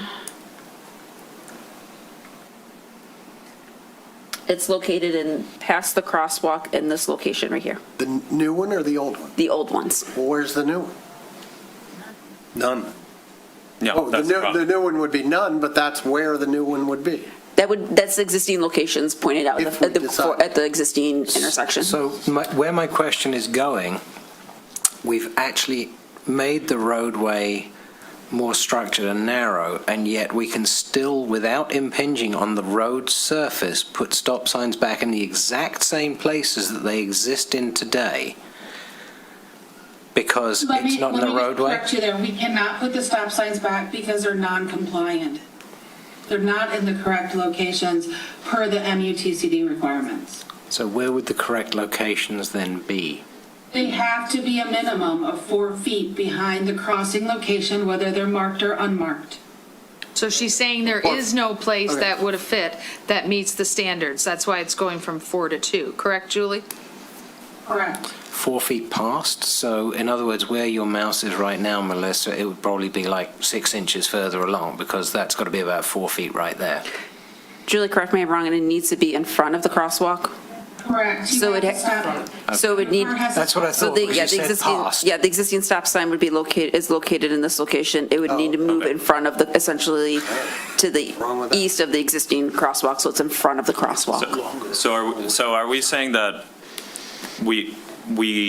so the existing distance, the stop signs are acceptably close to one another to be considered sort of a single intersection, but they are placed on the wrong side of the crosswalks. So to get it to conform with the standard, we need to place it on the other side of the crosswalks. But by placing it on the other side of the crosswalks, they now become so far apart that they no longer qualify as an all-way stop, and so we can't have them at all? Is that basically what's going on here? Only the westbound one, the eastbound one's already on the right side of the crosswalk. The eastbound one. Okay, this is not, We're nickel and diming it, but the point is, this is a point of friction. People want stop signs in there because they feel safer. They don't feel safe with the way it's set up today. So this is a send it back and go look at it again. Simple as that. Yeah, we need to stop talking about it right now. I'm losing my patience, not because I don't think this is an issue, but we shouldn't be up here like hashing this out like this. And this okay? is why we And we're hire not talking about hiring we're just talking about this two stop signs, okay? So let me just ask you, how do we get this squared away? I think this is why we hire traffic engineers and experts that tell us what the rules are and the best practices are, and that we should follow their advice. Well, I don't think that's going to satisfy most of the people sitting up here. No. Julie, do you think there are any other options? What about, Look at options. I mean, you could put in some additional signage, but I don't know that stop signs are the answers here. what about the signs that you put in right in the road that say stop for pedestrian and crosswalk? We see those on Brown Street. We see them all over town. Those are options, like I said, there's other options that we could consider here. So that would be one of them. Would that satisfy anybody? We're about to get told you can't bolt that stuff down to a Cape Seal surface because it's not structural. So, next choice. So my question is, Which is better than stop signs? Or a traffic light? Conflating two things, though. It's no longer a four-way stop, but we're still using, it appears from what Julie's saying, we're still using the four-way stop rules. Yeah. It's not a four-way stop anymore. We've eliminated it. So how do the four-way stop rules apply when we've eliminated it? By what our experts said. I agree with Andrew. Go back to the drawing board. This needs a better solution because I'm not comfortable with it. I don't think Commissioner Kozlowski's at all comfortable with it because he probably pushes his kids across that road. Sometimes. Somebody give me a motion to defer action on this. Do we want to discuss the other stuff? Yes, we do. first Let's do the and other then one. have a motion? Yeah, all right. Well, this one's very specific. We can do either, but sure. I mean, it doesn't matter.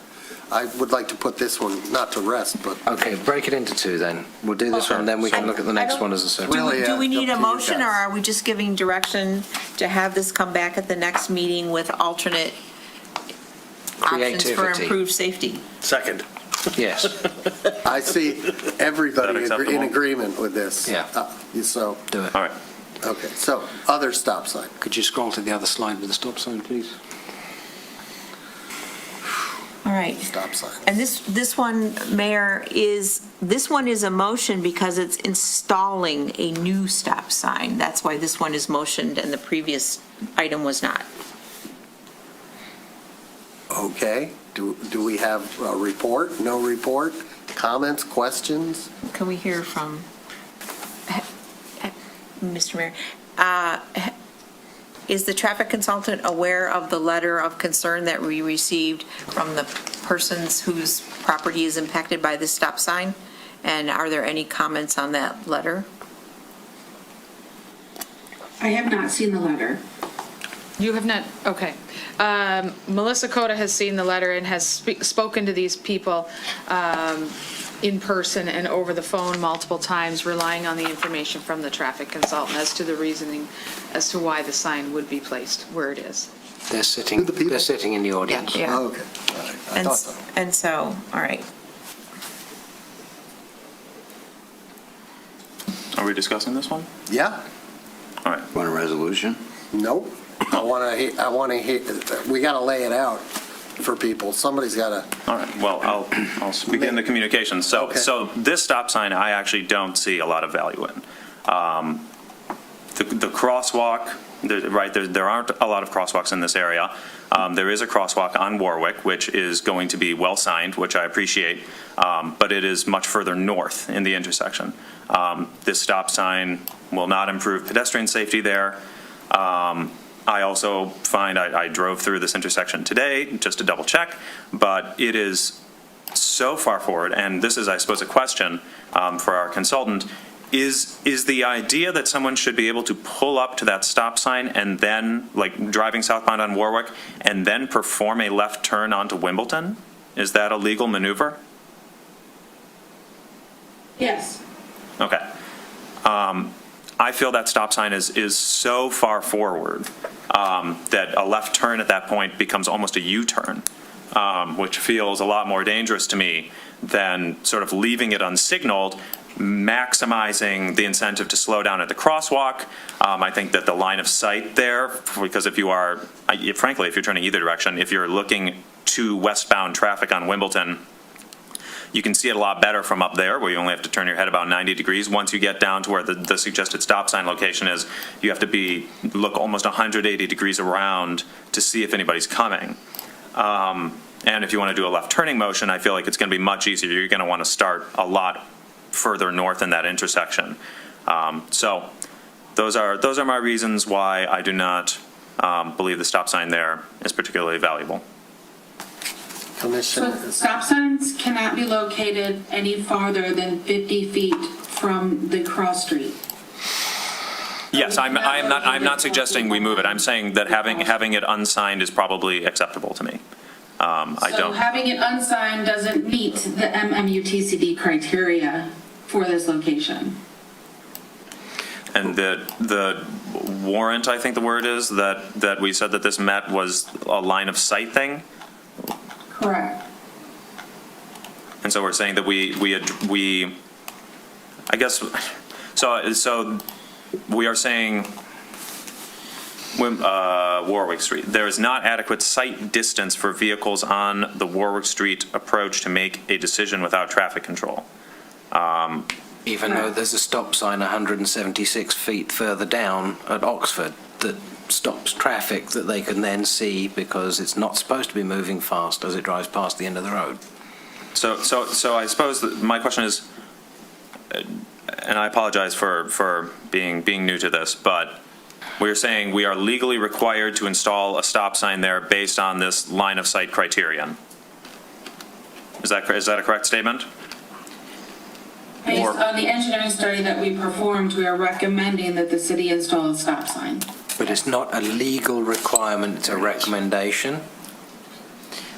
Yeah, I'm just trying to tease out how much of this is like what if we say no thanks?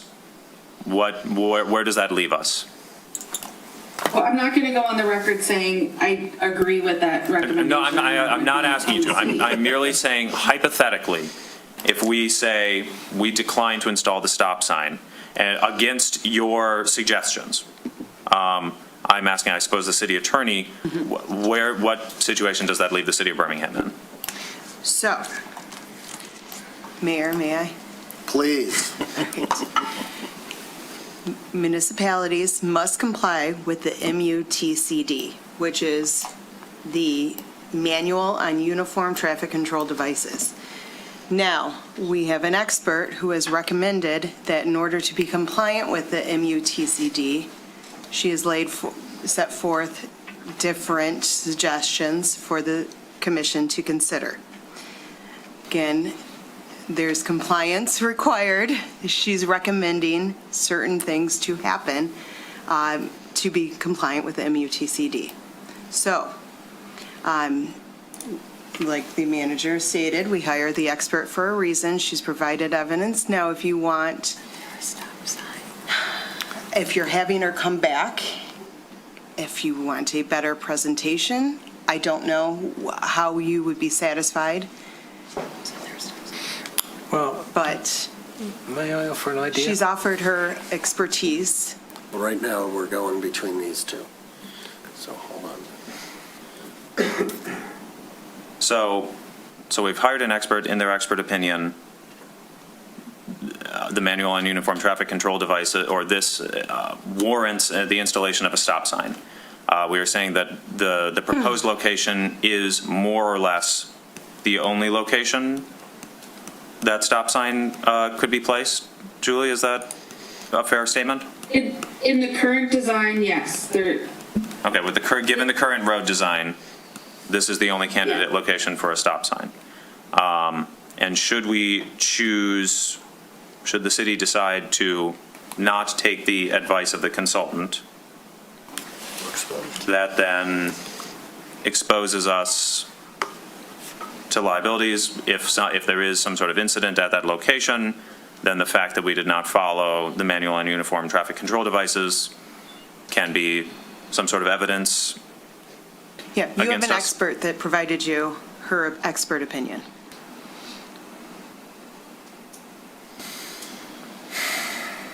And she didn't say it was optional? Is this optional at all? At all optional? No, my recommendation is you need to install a stop sign on this approach.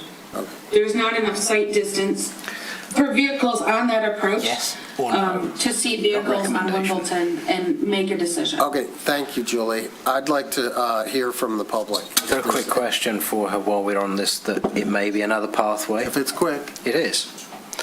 We have different conditions at places like Midvale and Glenhurst, or Glenhurst and Argyle. This is the perfect situation for a mini roundabout. There's a three-way yield on the roundabout. Solves all of the problems, because this is a huge intersection dimension-wise. Mini roundabout fits in here perfectly. No stop signs. We just approved, did we just contract. approve the contract with the design? Yes. Mini roundabout doesn't have to be a large pillar in the ground. Been done, the design has been done, it's already been approved. No. Mini roundabout doesn't have to be a structural feature in the ground. Go take a look at mini roundabouts. 50% of them are painted circles on the ground with yield signs. That's it. They don't have to be the monstrosities that you have out in Farmington Hills with a traffic light 50 feet past them. It can be literally I don't know if you could do paint. it on a Cape seal. It's allowed to be done with paint. We could ask our DPS director. Do you ever paint Cape seal? Again, that would be something that would have to be looked at to see if we can do it legally in accordance with the All right, I want to hear NUTCD. from the homeowner, the people on the, so come on up.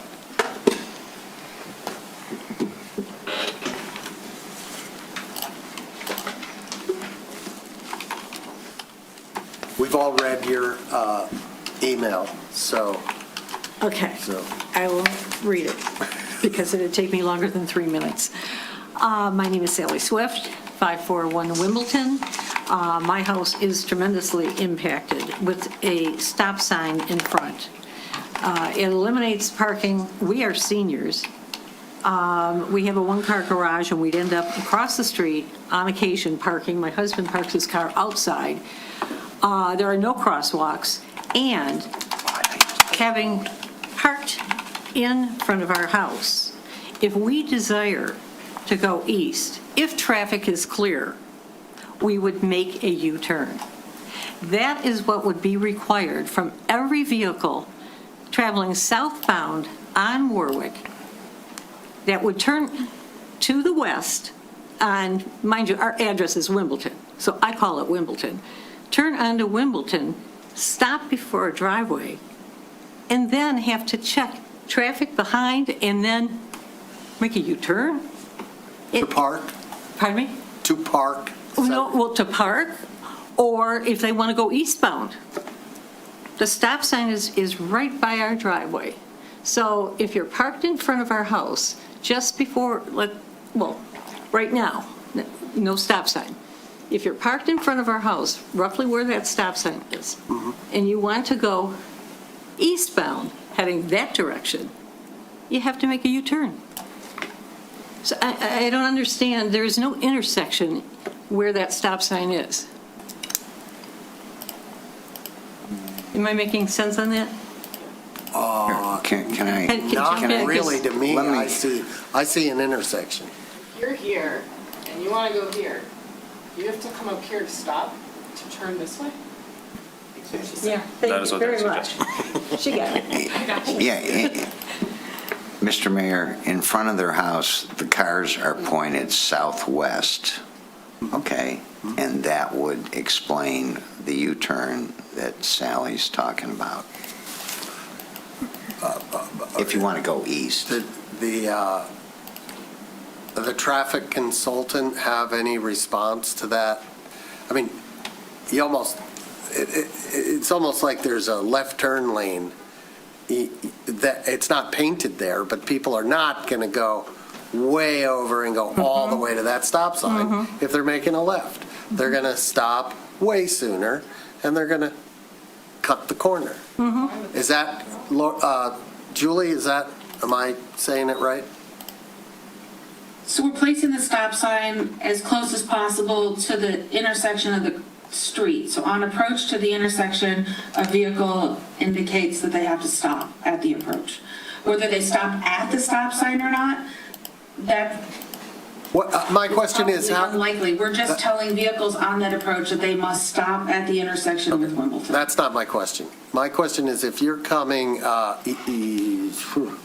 southbound on Warwick and you want to go east on Wimbledon, you're a traffic consultant. How is that traffic going to move? That's the question. So it's a very wide intersection. Likely that vehicle would turn towards the left, and the stop sign indicates that they must stop at the approach, as opposed to rolling through without a stop sign. They're nowhere near that stop sign. They're making the turn before they ever get to the stop sign. Right. Am I What I'm right? indicating is that they have to stop at the approach. Okay. So if I were to extend a line from that stop sign all the way to the center line, that would be at the point at which the vehicles would have to stop. Okay, and if you were painting those big, wide, white stop, it would come across there, and in somebody's mind, they'll see it there. I'm not sure that the way traffic behaves here is a concern with regard to placement of the stop sign. Your argument isn't compelling to me as an argument. There may be other arguments against placing this stop sign, but how the traffic is going to behave when making a left turn onto Wimbledon to go eastbound doesn't persuade me. But you had many arguments in your. It's clear you believe that this stop sign is going to impact your quality of life. I think we all get that. And that, thank you for that. But not only that, for the westbound traffic, you're in essence creating a third line of traffic trying to continue west. Okay. So as they turn there, you also still have westbound Wimbledon moving along. So potentially you could have 3 cars moving, okay, eastbound, westbound Wimbledon, and southbound Warwick. I'm going to go out on a limb here and suggest that your best approach would be to tell us how this is going to impact your way of life and not try to be a traffic consultant. Okay. Because you're going to find more sympathy on that. I mean, I'm just being honest with you. I was just kind of tagging on to the last. Indeed, it will. We are seniors, and we have lived in this house for 15 years. My husband parks his car in front of our house because we have a one-car garage. Otherwise, we'd be jockeying cars left and right. And at our age, and as we continue to age in place, it's going to create a problem. Additionally, we would end up parking on the south side of Wimbledon, across the street from us, having now to negotiate crossing, if needed, our visitors who are also seniors, having to walk across Wimbledon. Okay, I'm going to stop you if you don't mind. If you don't mind, and ask, is it okay? I want to ask the traffic consultant about where she anticipates the residents will park in this configuration, given that they can't park within how many feet of the stop sign? 20 feet. So 20, can somebody move a cursor roughly 20 feet back from that stop sign? It's going to be pretty close to where that first vehicle is, because if the driveway is about 8 This feet. might not be to scale. Well, roughly 20 feet back up Warwick. It says one of those fire Yeah. trucks is Keep 40 going. feet. Correct. It's going to be about there. Okay, so that's I about 20 think feet. right Now, about- where is this, approximately where right is there. this resident's property line? The property line, I'm going to move the cursor if I may, Mayor. Yes, please. It's located kind of right within this tree line, this trees that you Okay, see so through there here. will The be property line's kind of in this location So it here. looks like there will be parking in front of this resident's home, property. They may not have a walkway from the sidewalk. There is a sidewalk on Warwick? Yes. Okay, so so there's parking behind the 20 feet, maybe room for 2 or 3 cars? No. No? No, it's crosswalk. Oh, there's a crosswalk. Well, come on, Julie, you got to help us out. Is there any are we completely eliminating parking in front of this? No, there is enough space probably for about 2 cars in there between the crosswalk and the stop sign. And actually, it's more space than what's on Wimbledon, because it has a very similar situation. And Melissa, if you could scroll down to the next page, it's almost the identical skew of the intersection that we have at Poppleton. And there's no parking between the stop sign and the crossing on Poppleton, whereas this one has about enough space for 2 vehicles. Okay, not only that, we do allow special treatments, correct? So right now, we're going to plant grass there, but if the resident wanted to pave it or put walkways or pavers in the grass in our right-of-way, they could do that. They could apply for that, yes. Is there anything we could do with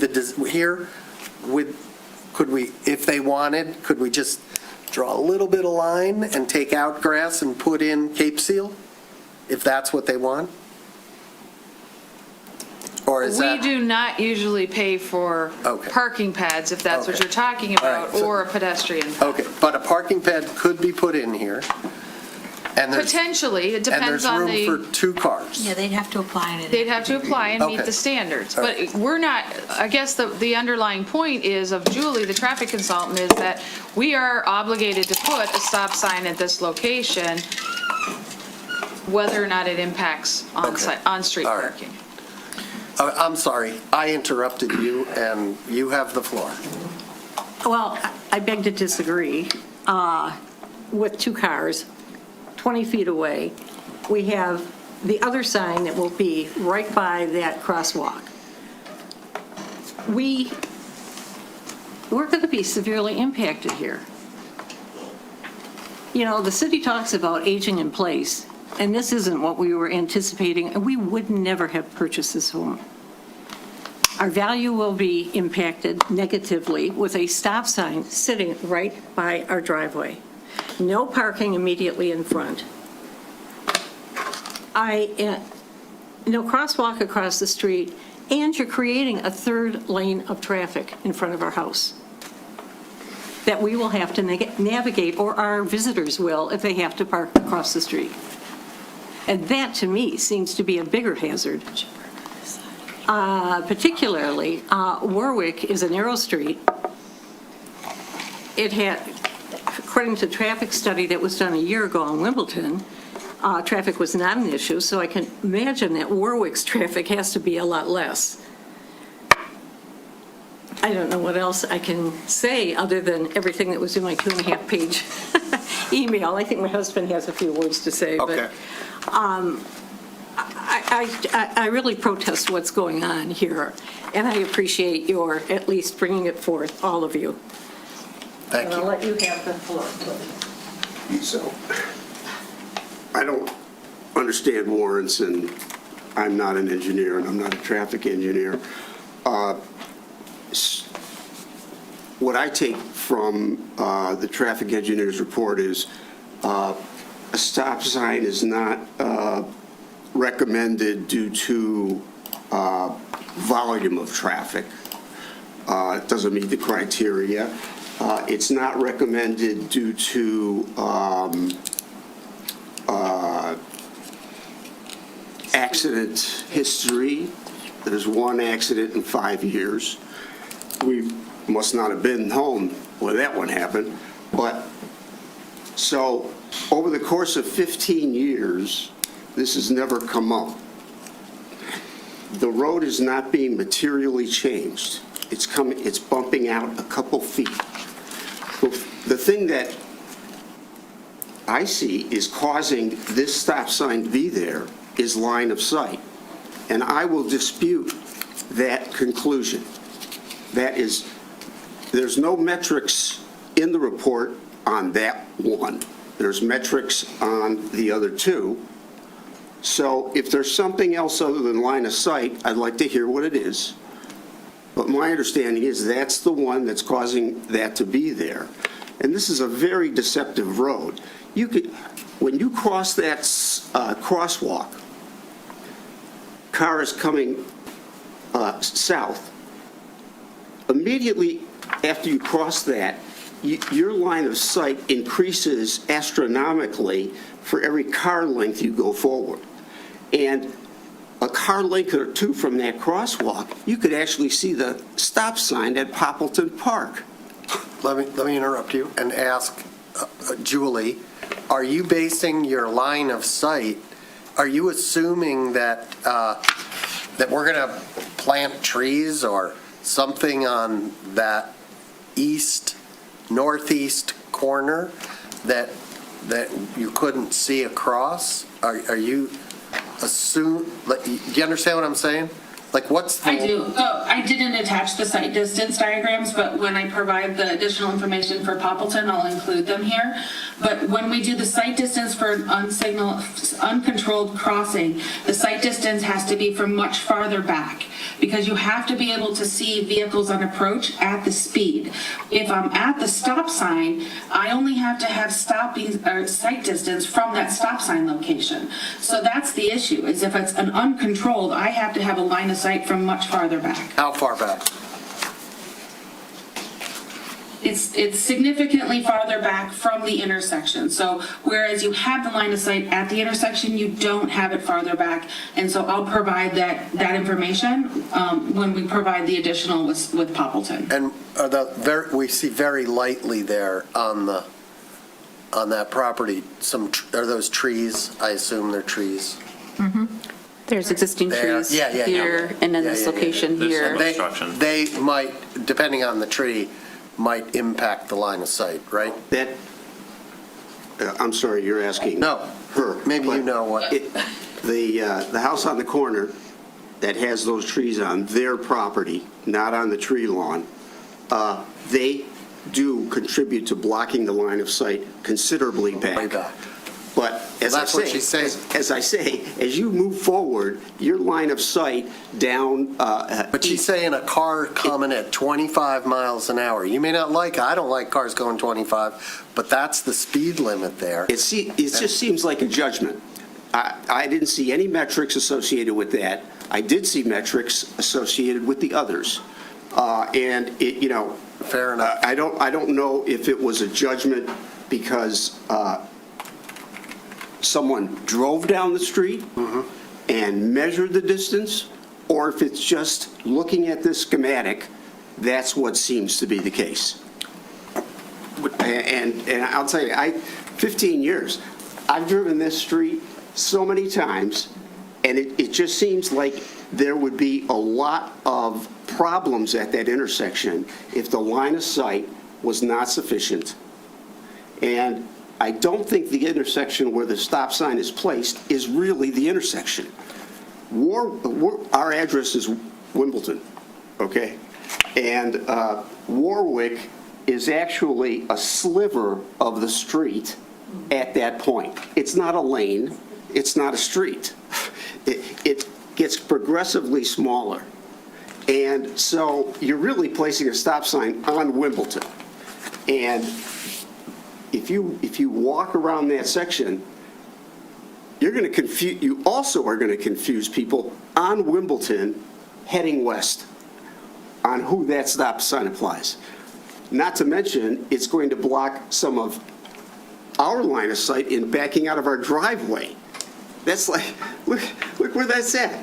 It's going to be between the lawn tree and the driveway, which is in total probably less than 5 feet. So that's going to be literally 2 feet or so off of the driveway apron.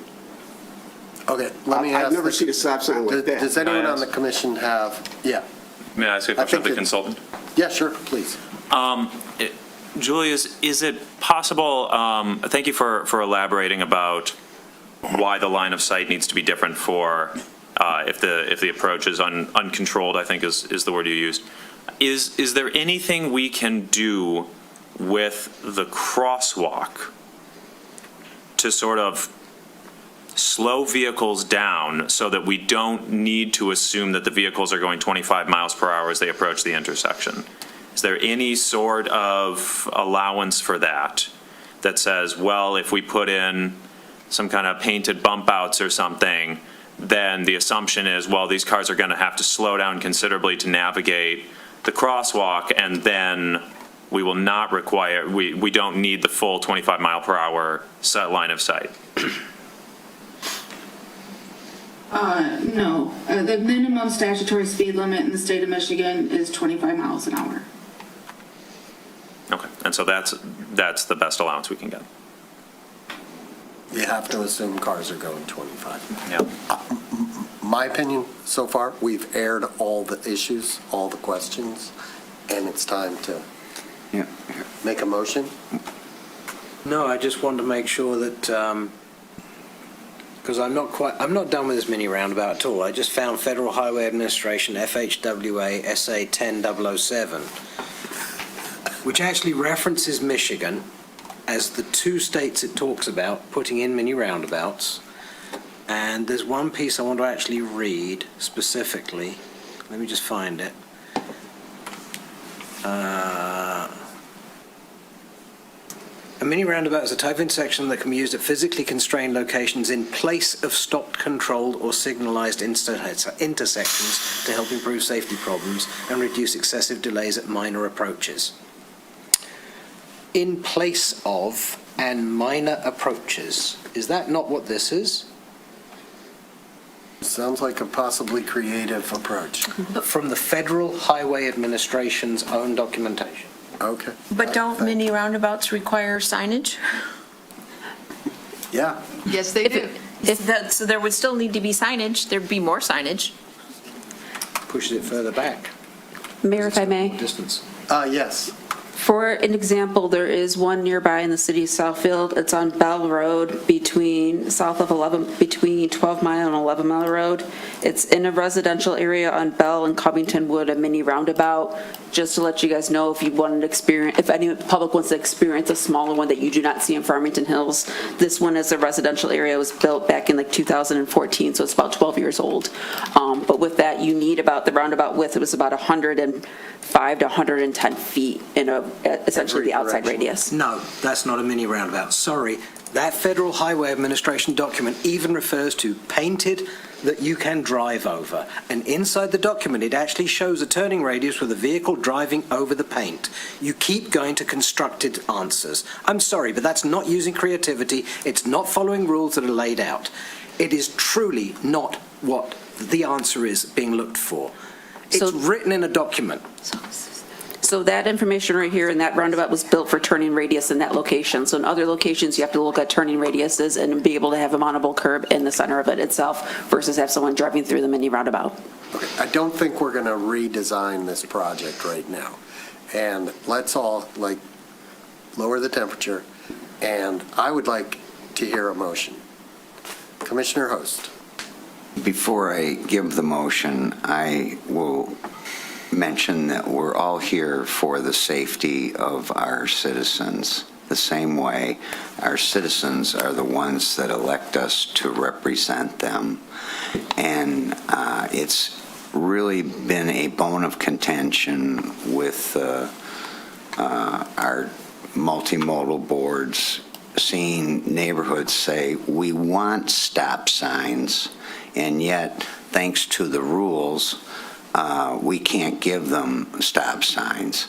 And I think that's horrible, whereas there has never been a stop sign here. And I agree with the homeowners that there's no need for a stop sign because it's not an unsafe situation as is. So my resolution is to not authorize the installation of a stop sign on southbound Warwick Street at Wimbledon Street. Okay, thank you. Do we have a second?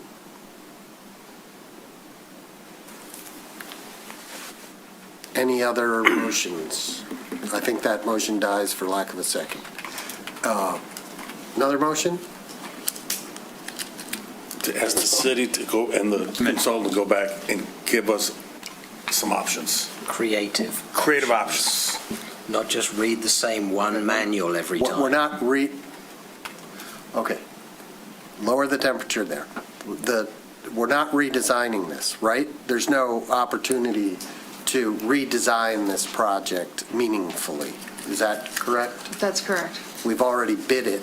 We've gotten the bids. We approved the contract, okay?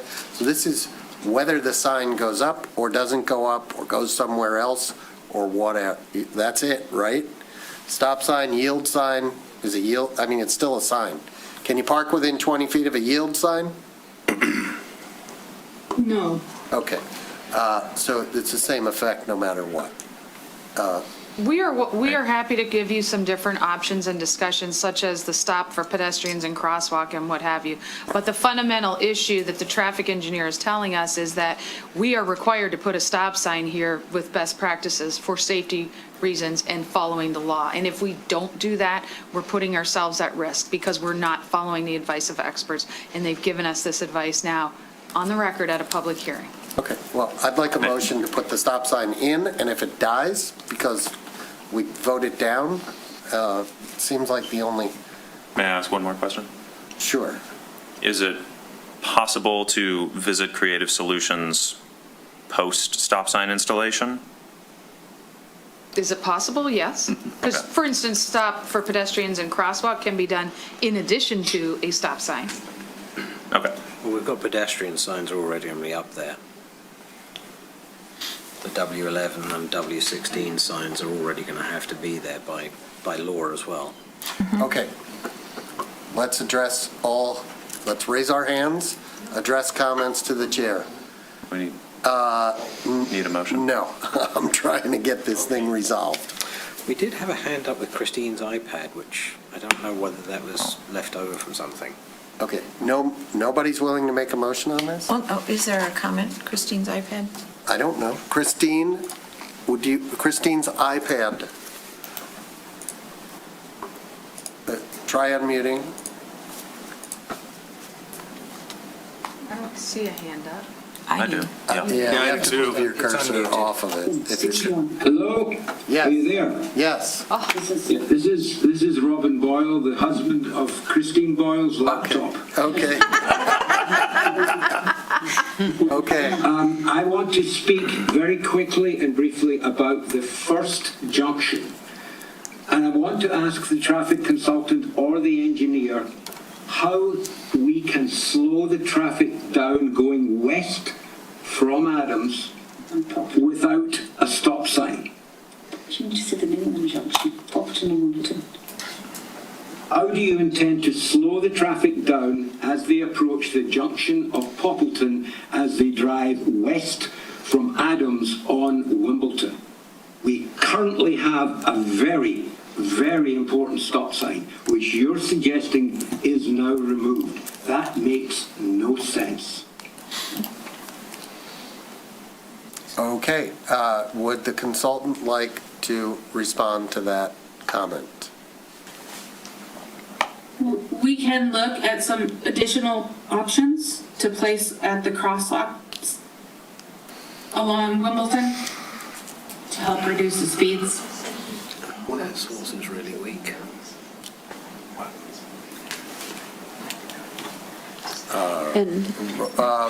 Mr. Boyle, do you have, is that the end of your comment? Do you have any further comment? Melissa was willing to say something. Yes. I don't wish to engineer this, but this is a very fast and busy street. You said it's a main road. Whereas there's a stop sign there that is incredibly useful. People still drive through it, but it's still very necessary. I don't understand why it would be engineered away or taken away. We need the stop sign to slow the traffic down going west from Adams.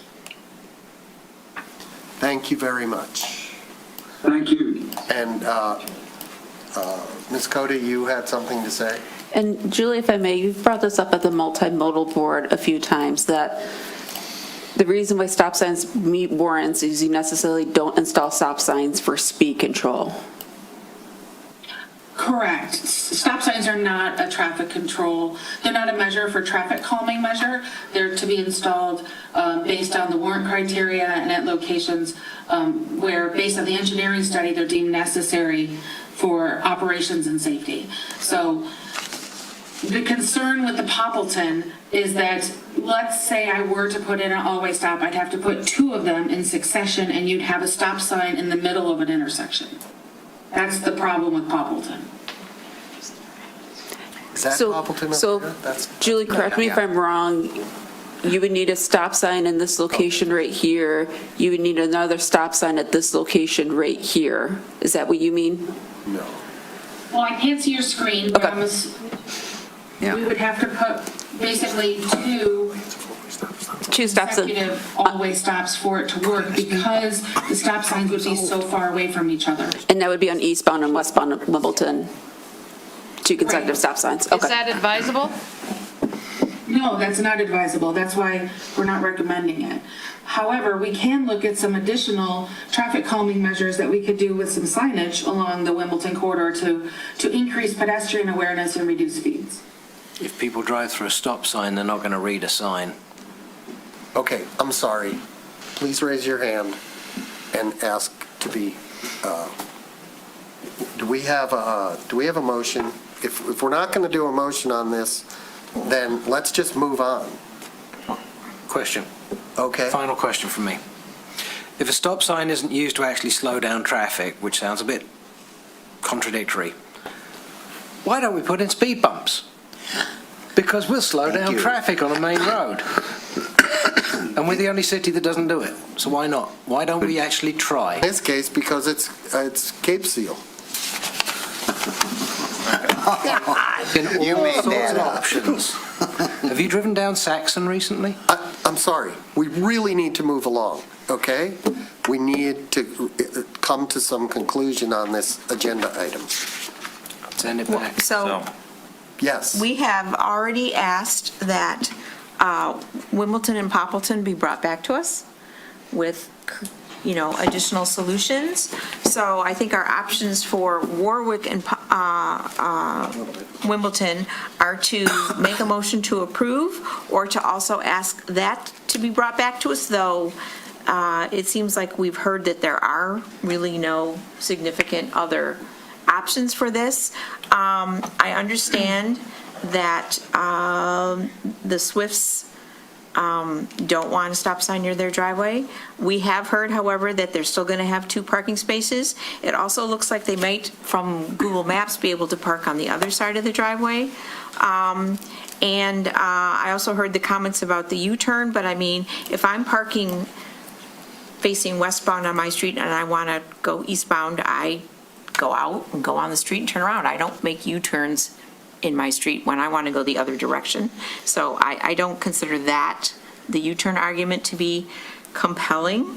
And as to Commissioner Host's motion, I have grave concerns about exposing the city to liability going against advice that we've been told is legal advice that we should accept, or advice that has legal ramifications. This commission generally doesn't do that willy-nilly. So I will make the motion to authorize the installation of a stop sign on southbound Warwick Street at Wimbledon Street. I'll second it. Motion, second, comment from the commission? Go ahead. So I am extremely frustrated by this situation. Mostly, I suppose, my frustration is with the manual on uniform traffic control devices, which, makes it even more frustrating to be angry at a manual. But I agree with Mayor Pro Tem Long's comment that exposing the city to the legal liabilities of potential automobile accidents feels like something that we should not do. I think that would be irresponsible. I think we have tried very hard, and I think the option is available to us to continue to try to find alternative solutions for this intersection. As I said, the stop sign, I understand the warrants, I understand everything the consultant said, and I appreciate Julie's patience with us through this, but it doesn't make a lot of sense to me. But if that is what the state law is effectively saying we should do, then I think it behooves us to, at least for now, comply. Other comments from the commission? So I'm going to say no, because I think we can still stay within the law without re-engineering the whole thing, come up with alternatives that solve all problems. And I just don't get the sense that we've gone 300% down the road on those creative solutions. I'm not looking to break the law, but I think this demands pushing the envelope as far as we can within the constructs of what we have to do. Comments from the public on the motion? Well, I think that, again, it seems like the basis of this is line of sight. There's no metrics, there's no explanation. So I would like to see the full traffic study that was done that says that's where it needs to be and the criteria for that, because I don't see it looking at the warrants as a layman, right? And I respect the traffic engineer. Putting it right next to our driveway creates a hazard in and of itself for us. So I am formally disputing putting a stop sign in front of our property, because I think it creates safety issues unto itself. And I just agree, we reserve our rights, but I want to comment on something that Ms. Long mentioned about a U-turn. That is what a vehicle heading southbound on Wimbledon, reaching the stop sign by our driveway, wanting to head westbound, there's no way that vehicle can make a left-hand turn. They would have to make a U-turn to go back to Adams. And to me, you're creating more of a hazard by creating a third line for vehicles. Lane, I should say. Thank you. You're welcome. We have another comment from the public. Oh, hi. I have an opinion. I'm part of the public, so I'll say something. Okay. Can you go back to the image, please? It's not this one, right? Yeah. As a human being driving down Warwick, if I got to that intersection, I would be so confused as to what I'm supposed to do if I want to turn left. Do I turn left without stopping? Do I pull forward and stop at the stop sign and then turn left? This is just a very confused, it almost causes more chaos than solving any problem, in my opinion. So I think you should go back to the drawing board. I also don't think you should break laws. But I'm just saying, this doesn't really make sense. I'm not up here to speak. I'm just covering for her. Any other comments? All right. I'm going to reluctantly support the motion because I think that this is about the greater good, and I think there will be two two parking places in front of your home, and there will be opportunity to put in a parking pad if that's what you want, or pavers across to your, to the sidewalk. And it's regrettable, and I'm going to be interested to drive it myself and see what happens when I want to make a left there. So that's it. No, I'm sorry, we're done. Really, we're done. There's no measurement showing Okay. the two parking pads, if there's room. Could we have a Can I make a Sure. comment? Yeah. You know, I've spent probably an hour in that intersection, and it makes no sense. Commissioner Haig. I think Commissioner Kolb said it kind of nicely for me as well, wanting to see a different solution, because Google Maps measures this at 111 feet wide. And I'm looking at this and trying to think of different ways of doing it, and why don't we actually narrow it by pulling the westbound side further in and narrowing it so it doesn't sharpen the corner on the eastbound side. It narrows the roadway on the west by pulling that curb side much closer towards the other side of the road. And then a stop sign, if a stop sign is warranted there, is actually a lot further away from the end point of their driveway, and it allows us to have a much narrower and, to this lady's point, much less confusing, instead of being 111 feet wide where you can park 5 cars nose to tail. It just seems like creativity didn't happen there. And timing was not so great either. Is the road design still up for consideration, though? It's Cape Seal. If you make it narrower, you don't actually lay it over what's Cape Seal today. You put grass there instead. It's less engineering. I'm asking, is that an option that's available? That's why I'm saying it. I don't think it's so. not making it bigger. Melissa is gone. I can, perfect timing. They want to know, in summary, if there's any consideration that can be taken to pulling the west curb line towards the east to make it more of a appropriate T intersection, I believe is what you're really going for, Mr. Haig. Yeah, along those lines. If that's a possibility. It's a little bit hard, if I may. What you run into, some of the design right here, is potentially a vehicle be able to turn this way through here, and then seeing this vehicle be able to essentially pass through here. So that's the reason why this edge of the roadway through here is to make sure that if someone's turning with a larger vehicle in that location, that they're not in conflict with each other. No, come further towards Wimbledon, not that far up. Because if you look at the road line of where the wheels are on the, as we face it, the left-hand side, it actually has it has an increasing distance between the side where it's red hatch, exactly, right there. You've got a larger radius there than you do, well, actually, it's a smaller radius than the larger radius. So what it does is it increases the space. So if you actually pull the red hatch line towards that black solid line, what it does is it narrows the roadway somewhat. It actually doesn't require paving over area that is paved right now.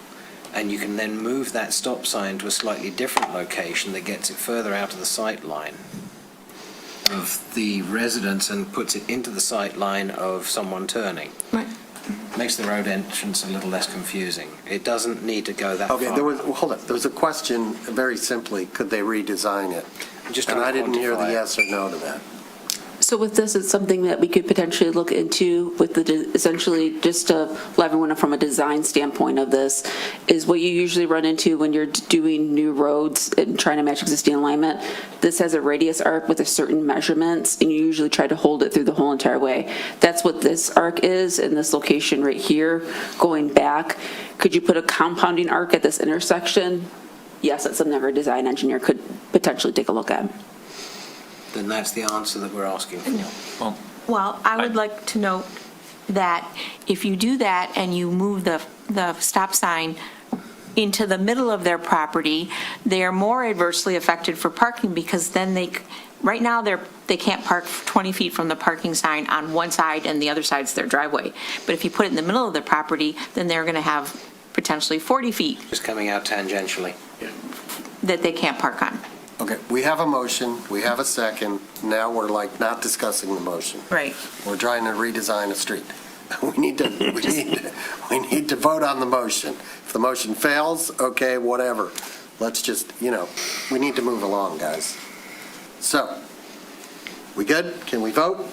Let's go ahead. Commissioner Brad Host, No. Commissioner Bill Kolb, Nope. Commissioner Andrew Haig, Nope. Mayor Pro Tem Therese Long, Yes. Commissioner Kevin Kozlowski, Yes. Mayor Clinton Baller. Yes. Well, there you have it. There it is, 6-0. 3-3 vote. So nothing happens, it dies. And you're going to have to come back, I guess, right? Yep. All that, Bring it back all that discussion. with for the sightlines. Nothing. We'll bring back the sightlines, which we've already done, and they are mathematical standards and calculations that were done. Okay. All right. Next up is a resolution to authorize the formation of the City of Birmingham Community House Foundation. And we have Kathleen Martone from Varnum Law. Good evening. Hello. Do you need me to pull up my PowerPoint presentation? Is it helpful if I hook up my computer? I think it's in our package, is it not? I'll pull it up for you. Thank you, Melissa. And if you want, you can go up there, too. I'm gonna preface this with Page 585, I think, Melissa, something like that, close to it. Thank you. I'm going to preface Ms. Martone's presentation by noting that we have scheduled a special meeting for tomorrow night at 5 p.m. To discuss a purchase agreement that has been negotiated between the city and the Community House Association, which provides for the purchase by the city of the community house. So while this may have been originally developed as sort of a contingency, it's no longer a contingency, it's a real thing. So. Thank you for that introduction, Mayor, and good evening, everyone.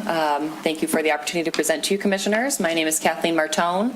I'm a partner at Varnum Law, just a block over from this building, and I specialize in a substantial portion of my practice specializes in nonprofit formations, and so I'm happy to answer questions as we go along. But this presentation is designed to give you an idea of the first step to forming a City of Birmingham Community House Foundation, which would be a 501c3 public charity. It would be organized on a nonprofit, non-stock, member-managed corporation where the City of Birmingham would be the sole member. We've got suggestions here for what we think is a good operational structure for the city to approve, including a 9-member board, organized with 2 city commissioners, 7 at-large members, as well as 2 ex officio members, being the city manager and city attorney, to keep this city commission informed.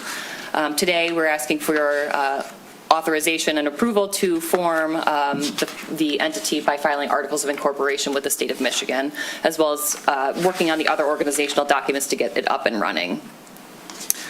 So we've got an executive summary of what we're asking you to approve tonight.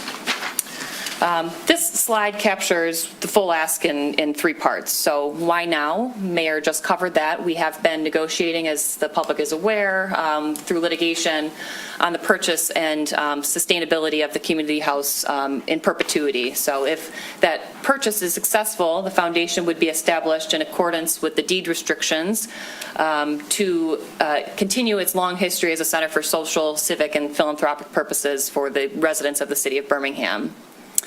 The foundation would be the owner and maintain the community house, and through its funds, again, continue those long-standing purposes and perhaps expand those from what they have apparently been restricted in recent years. And so how is this entity governed?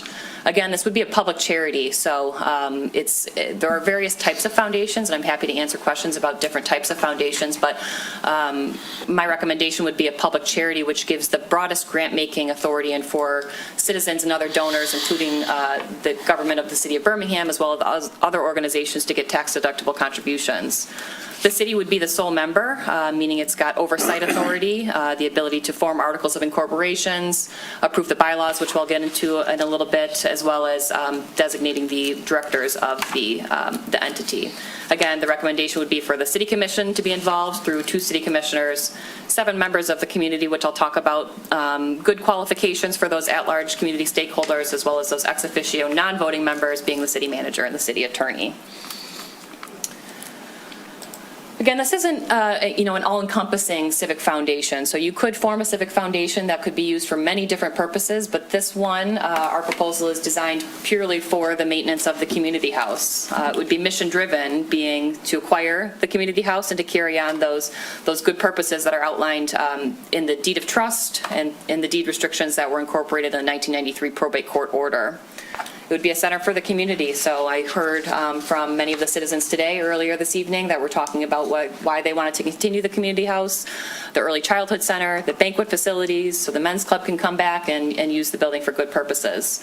Again, this would be a mission-locked organization, so the foundation's assets would be staying dedicated to that sole purpose, being maintaining the community house and continuing its good civic purposes.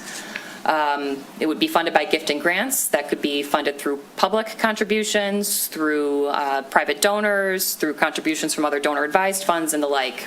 And it would be accountable to the public. There would be an annual financial report to the city. You could mandate that those reports occur more often than annually, but certainly at least on an annual basis. It would have to be registered with the Attorney General. We would have to make a 1023 filing to apply for 501c3 status, and there would be annual IRS Form 990 filings, which are essentially like an income tax return for the public charity, and that serves as kind of a watchdog for folks to pull up what's going on with that organization every year. That would include disclosing things like key salaries for key members or key personnel at the entity or the organization. Our recommendation would be, though, that the directors serve at a no-cost basis. So again, why is a public charity the right fit and not a private foundation or something else other than a public charity? This gives you the broadest fundraising reach with the strong public trust and accountability. So a broad donor base, you can accept gifts from residents, businesses. We'd recommend, making sure the public is aware that this would be a public asset that they can contribute meaningfully to and its sustainability in perpetuity. Again, it's a public support test, and there would be public reporting to reinforce that accountability with the community so that they know how the funds are being used and spent on an annual basis.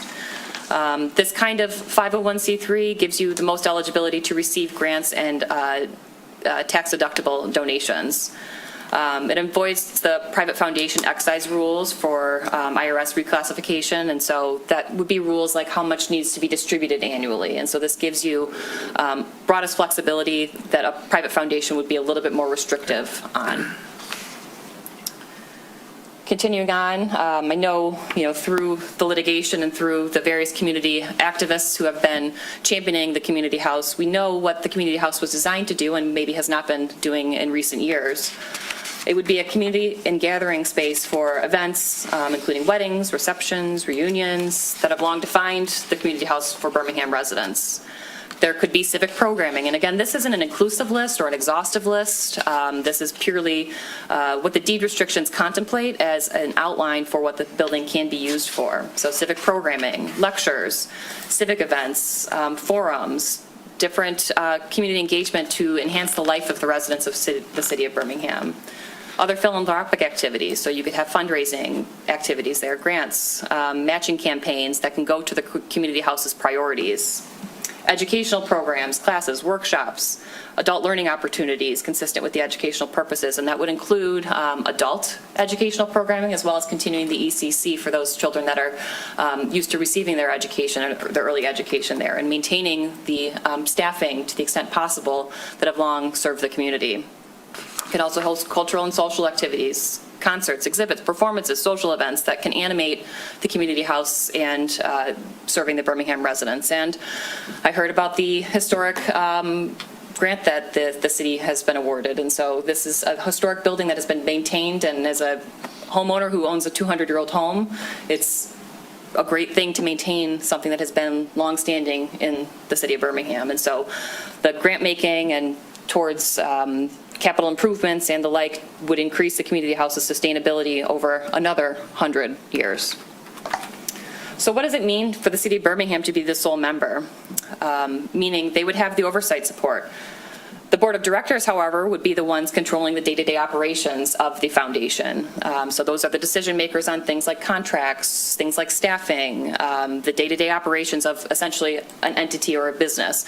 But the city of Birmingham has the oversight authority. So think about things like amending the bylaws if you want to change the number of directors that are serving, or appointing or removing a director if you don't think the directors are acting at the behest of the city and acting in the good purposes aligned with those mission-driven statements and those bylaws. The city has the ultimate authority to change the organizational documents, but wouldn't have the day-to-day boots on the ground. The board of directors, however, could appoint subcommittees or advisory boards or have other engagements within the community, just like the city of Birmingham does itself at the commission level. So these are recommendations. These are not, requirements. Typical nonprofit boards range from 3 directors to 11 directors. I think 9 is a good middle ground there, where you have, I would recommend an odd number. As we just saw, sometimes when you have an even number, you reach an impasse on certain things. So I think an odd number is a good thing. I think having community stakeholders be a primary driving factor behind these boards of directors is a great thing too.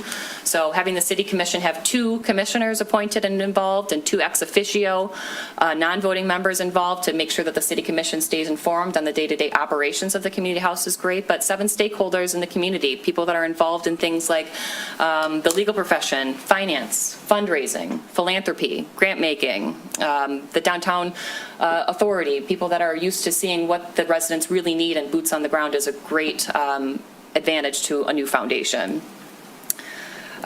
Staggered terms, another standard operation procedure for a foundation. It doesn't make sense for there to be a large turnover in any given year, so those we could talk about staggered terms. Sometimes those look like 3 or 4 or 5 year periods for the board of directors to turn over. And the goal is for the board of directors to be actually representative of the city of Birmingham. And so we don't want it to be one class of people, but actually representative of the community and the ways that the community would use this building. Again, city of Birmingham retains the sole member status. They can appoint and remove the directors, they can amend the articles or the bylaws, and they would receive their annual financial report. The initial directors would be the persons establishing the day-to-day operations of the community house. Again, it's got financial guardrails built in, so there's no private inurement, so nobody personally is going to receive benefits from the foundation. There's no substantial lobbying, no campaign intervention. There's financial transparency for the city commission through that annual reporting. There's the state oversight for the Michigan Attorney General Charitable Trust Division. We would need to file a 1023 application to receive that tax exempt status. You can apply for that tax exempt status and receive donations in advance of that application. It's retroactive to the date of filing, and so even if the IRS doesn't approve it right away, typically I'm seeing with my filings 6 to 8 weeks for the IRS to approve a 1023 application. Sometimes it's longer than that, but that's the typical turnaround time right now with the IRS. The board would need to authorize, again, the day-to-day contracts, loans, checks, deposits, any legal actions, but importantly, there would be an asset lock. So in the event that there would be a dissolution of this organization for some reason in the future, the bylaws provide that the assets would go back to the city of Birmingham or to a foundation or another charitable entity organized by the city of Birmingham. So the assets couldn't come back to the city for their general funds or their general purposes, but they could come back to be used for another nonprofit or charitable purpose on behalf of the city of Birmingham. So what does this look like in terms of a timeline? Tonight we're asking your approval again to authorize formation of the entity with Laura in the state of Michigan. That would be, again, phase 1 to phase 2. So within the next 48 hours, the formation with the filing of the articles and the bylaws. We would be tasking the city in the future with identifying the officers and initial directors. Thereafter, we would register with the Michigan Attorney General Charitable Trust Division and open bank accounts and things like that. Then comes the IRS application for tax exempt status through that Form 1023. That's a pretty hefty filing. There's various mission-driven purposes we would need to outline, but it's largely what we've outlined tonight.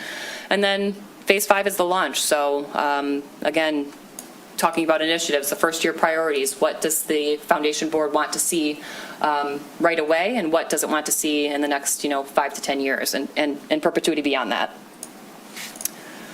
So recommend next steps. We'd like to see a resolution or motion authorizing the formation of the City of Birmingham Community House Foundation, designating the city as the sole member and authorizing the organizational filings.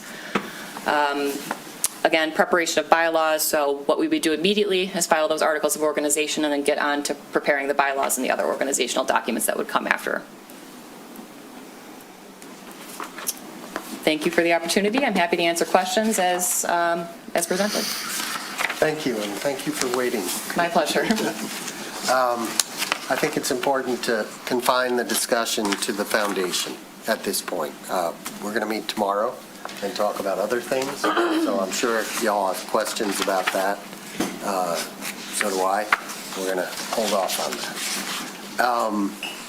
A couple things that you said that I feel are very important to highlight, and correct me if I'm wrong, the city controls this foundation, can remove members, but the city commission does not ratify the decisions of the board of directors that we appoint. They operate somewhat independently unless we bring down a hammer. That's exactly right, Mayor. Okay. There are other important things, but they'll come up. Does anyone have any questions? None. I have a question. Sure. I'm pretty sure I know the answer to this, but just to clarify, the idea here is that the foundation would own the building. It is not like the city would own the building and lease it to them or something. The foundation would actually own the physical asset.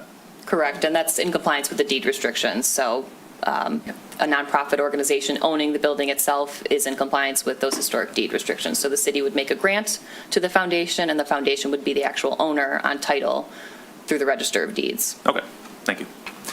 And I'll add one more thing. The foundation, the owner of the building can add. They can make the deed more restrictive if they choose to. They can't make it less restrictive, correct? Correct. But they can make it more restrictive if there's something that this board decides it wants to do. Say, for example, that it can never be sold. Right now, the law is hazy about whether this building could even be sold. So does the commission have that authority? Or does What the authority? To tighten? No, it would be the board. It would, correct me if I'm Correct. wrong. The board of the foundation? Correct, but the commission appoints the board of the foundation. So it might be worth noting that on the agenda later is a notice of intention to appoint. The deadline for applications is 3.5 weeks away. It is really important that we populate this board with super competent individuals who can contribute. We can talk about that another time, but yeah, because they're making really important decisions. Commissioner Haight. So just to make sure I've understood everything correctly, the city makes a grant, the foundation becomes the owner of the property. Under zoning, it's currently, I think it's R7. So if the foundation owns the property, that means it cannot be zoned PP? No, right now it's community zone. Well, There's two different zoning. Right. You're talking about the zoning under the downtown overlay. Right. It is community, and that would stay the same. You're talking about the underlying zoning. Yes. Which is different. Because The when we- zoning would not change. Okay, because I know we did that for 400 East Lincoln because the city became the owner. That's where I had a curiosity question about how that works. So it would still be a residential. Right, and I can't recall, but I think it's partially R5 and partially R7 or something like that. Pretty sure it's irrelevant to the, It is, because under the overlay, it's community use, that's the general use. and We are not the deed proposing to restrictions, change. far more than That's- zoning, the deed restrictions govern what can go on in that building. Just because we've got other things with zoning, particulars within zoning and a zoning activity going on, I wanted to understand. Commissioner Host. Is it too soon for a motion? No. Hey, Kathleen, could you bring the page back where you gave us the... I did want to ask a question, but it could be after the motion. Okay. I'd like to make a resolution to approve a resolution authorizing formation of the City of Birmingham Community House Foundation, designating the city as sole member and authorizing organizational filings. It's on your agenda. Commissioner Host, that's not the full motion. That's not the full motion. The full If you go- motion is in your packet on page 585. Correct. Thank you. Okay, I kind of like that one. Sure. There we But go. instead, I'd like to make a motion adopting a resolution to authorize the formation of the City of Birmingham Community House Foundation, designating the city as the sole member and authorizing organizational filings, including adoption of the Articles of Incorporation, bylaws, charitable trust registration with the Michigan Attorney General, and filing of IRS Form 1023. Second. Wow. Okay, so I want to ask a question, which was unrelated to the motion necessarily, but in your steps, you had something about first getting tax exemption, then launch. And I'm thinking launch is probably going to come first. Yeah, I guess it's what do you mean by launch, right? So I think that's probably a good correction. Because this foundation needs to get moving pretty quickly on a lot of stuff. In fact, is there an interim period before, and I don't know if this is a question for tomorrow night, but is there an interim period before this board is constituted, which won't be till late June, right? Where the city is making some decisions that if the board existed, it might be making. You know what I'm saying? There could be, it depends on the date of closing and when that would be, as to whether there would be any overlap. But the city could do stuff. Correct. Like I'm thinking, if I may, of the daycare, right? And the continuation of that, and, that. Could we, would we? The city could step in and, if necessary. Save it. Take That is on whatever steps necessary. Part of the resolution on tomorrow night's meeting. Okay, all right. That answers my question. Thank you. Let's call a roll. Great. Commissioner Bill Cole. Hold on. Public comment. Public comment, I am so sorry. We have public comment. I'm so eager to get this thing done. I am too.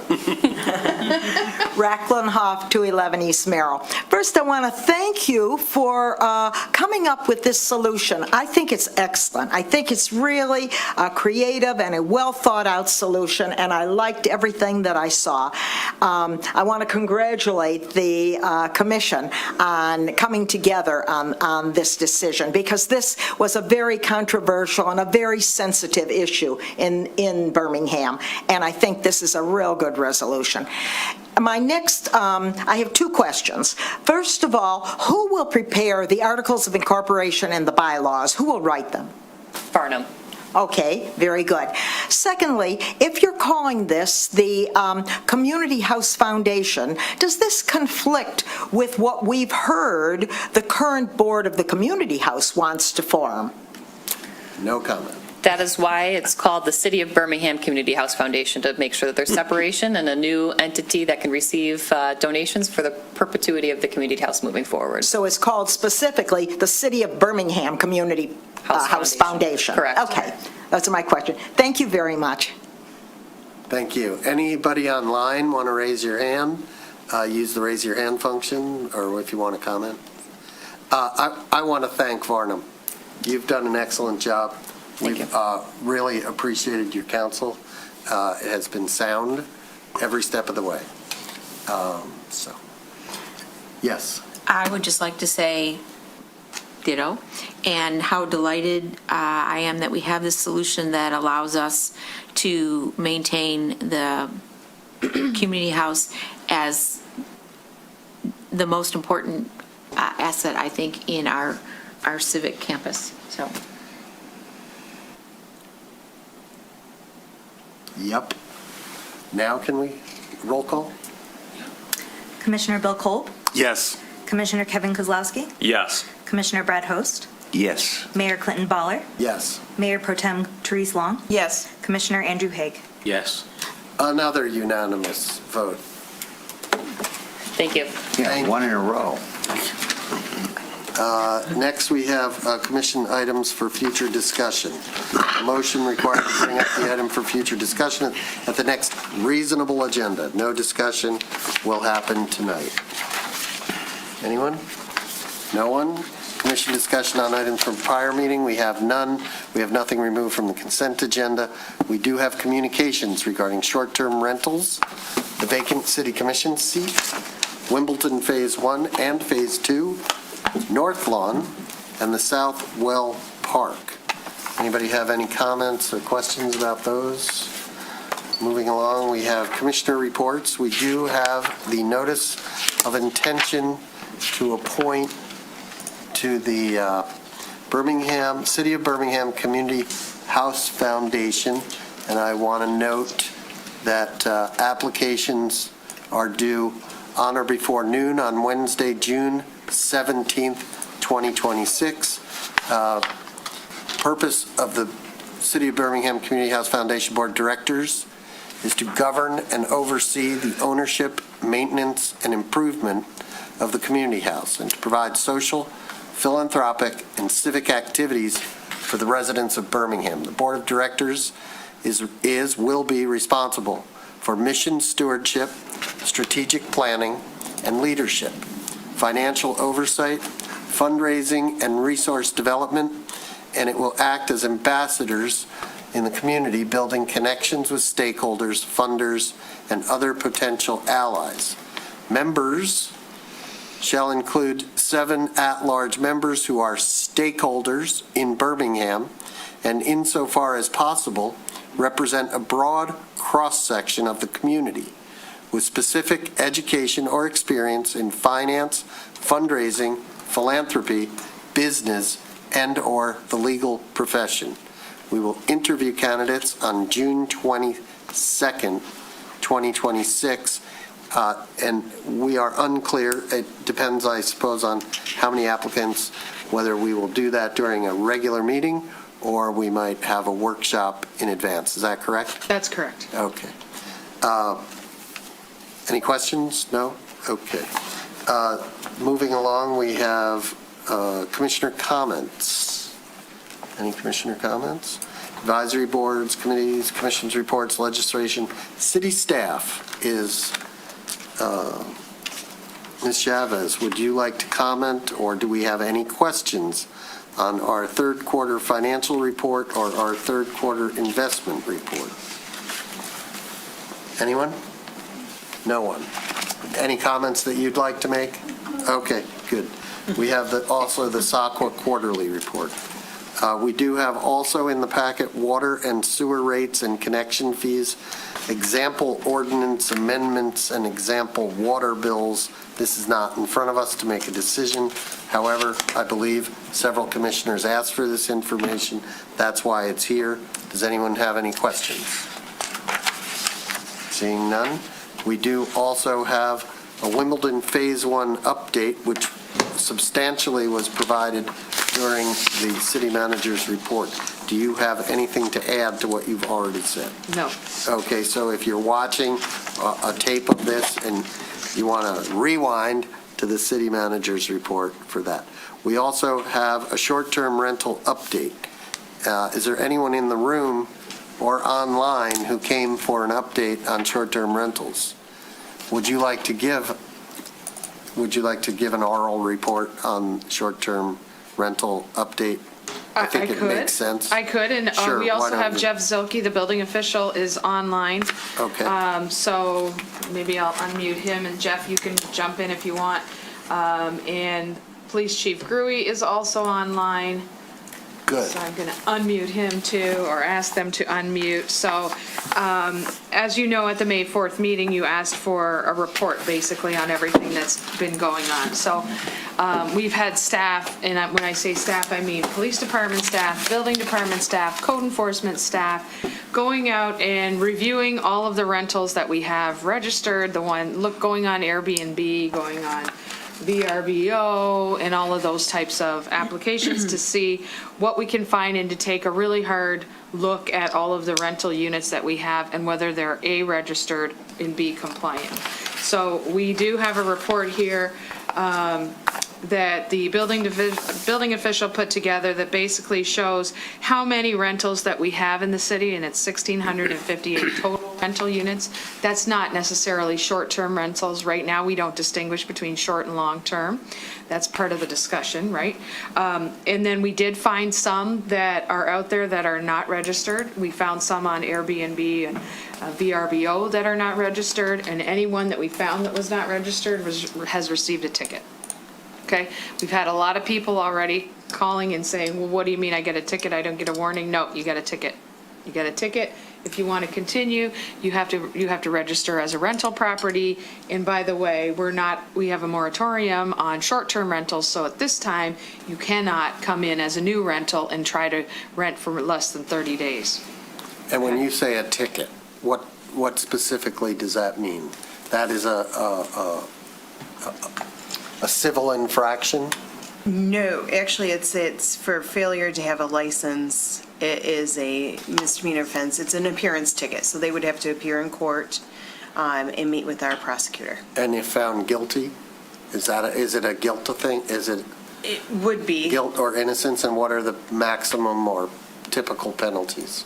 Typically, at that point, it's fines, but the resolution is the most important, is that they cease and desist any short-term rentals, and then if they are able to do long-term rentals, to become compliant with the licensing. And do you know what the fine is?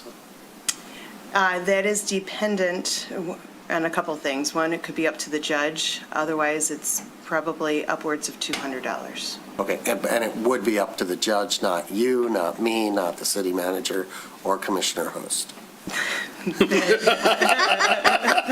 Correct. It should be more. I was going to say, it's missing a decimal point. Yeah, I know. Comma. Well, she's not done. Oh, I apologize. Not done. No, I Sorry. interrupted, but so hold that thought.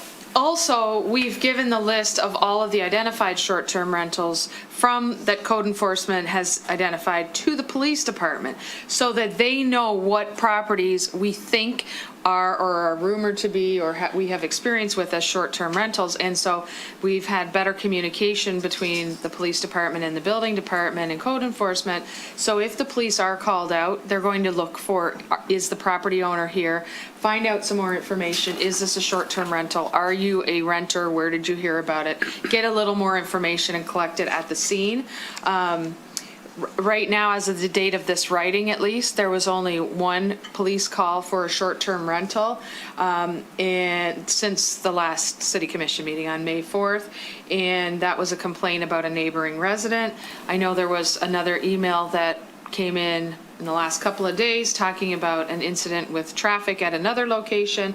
So basically that's what's going on with the police department. When the police department go out, they're documenting better what they have, and they're sharing that information with code enforcement and the building department so that both sides are talking and understanding what's going on. Even if the police go out and they can't write a ticket, at least to document that they've been out there and why.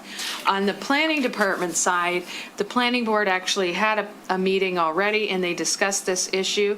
For any of you that may have watched, they looked at how do we change the ordinance language to control it and to stop allowing short-term rentals of 30 days or less. I think the discussion went pretty well. They had some questions about densities. For instance, the commission had asked them to consider how many short-term rental properties maybe you would allow in a certain area within a certain so many feet or so many blocks or what have you. They did have some questions on that. They would like to ask a couple of questions and discuss it with you at the joint meeting that's coming up in June. So I think it would be a good time for them to ask some of those questions and basically they want to get what your thoughts are on those issues. So at this time, one of the other questions is, do you want to consider different rules for short-term rentals or allowing short-term rentals in different districts? For instance, in the MX district, do you want that treated the same as a single-family residential district, that kind of thing? So they had a long discussion about it. I think it went pretty well, and they're digging in, and they do want to have a little interaction with you at the joint meeting coming up. The next meeting at which it will be discussed will be June 10th, which will be right before the joint meeting on June 15th. So I have a question. We have, well, at some point, Tracy, I'd like you to, I will summarize the letter we received. Well, why don't we do that right now? We received a letter. In a nutshell, it suggested reasonably that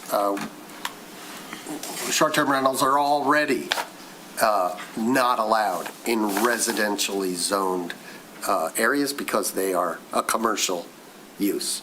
There aren't a lot of places, as far as the letter writer only provided one township, Park Township, was it?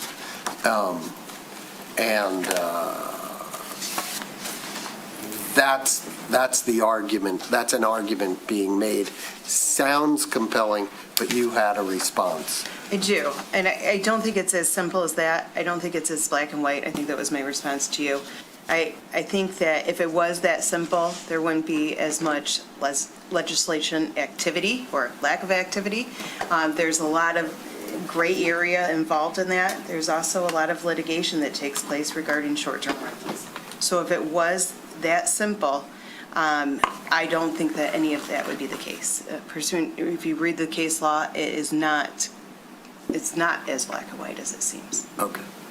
And if we were to consider, well, if that became a foundation of something we did, in other words, when you talk about zoning and you talk about what the planning board is doing, is one aspect of that it's a commercial activity and that we're not going to allow that in. Oh, yes, that's part of the discussion. So what about so now you have downtown, you have the rail district, those are mixed use, those are commercial districts. Is a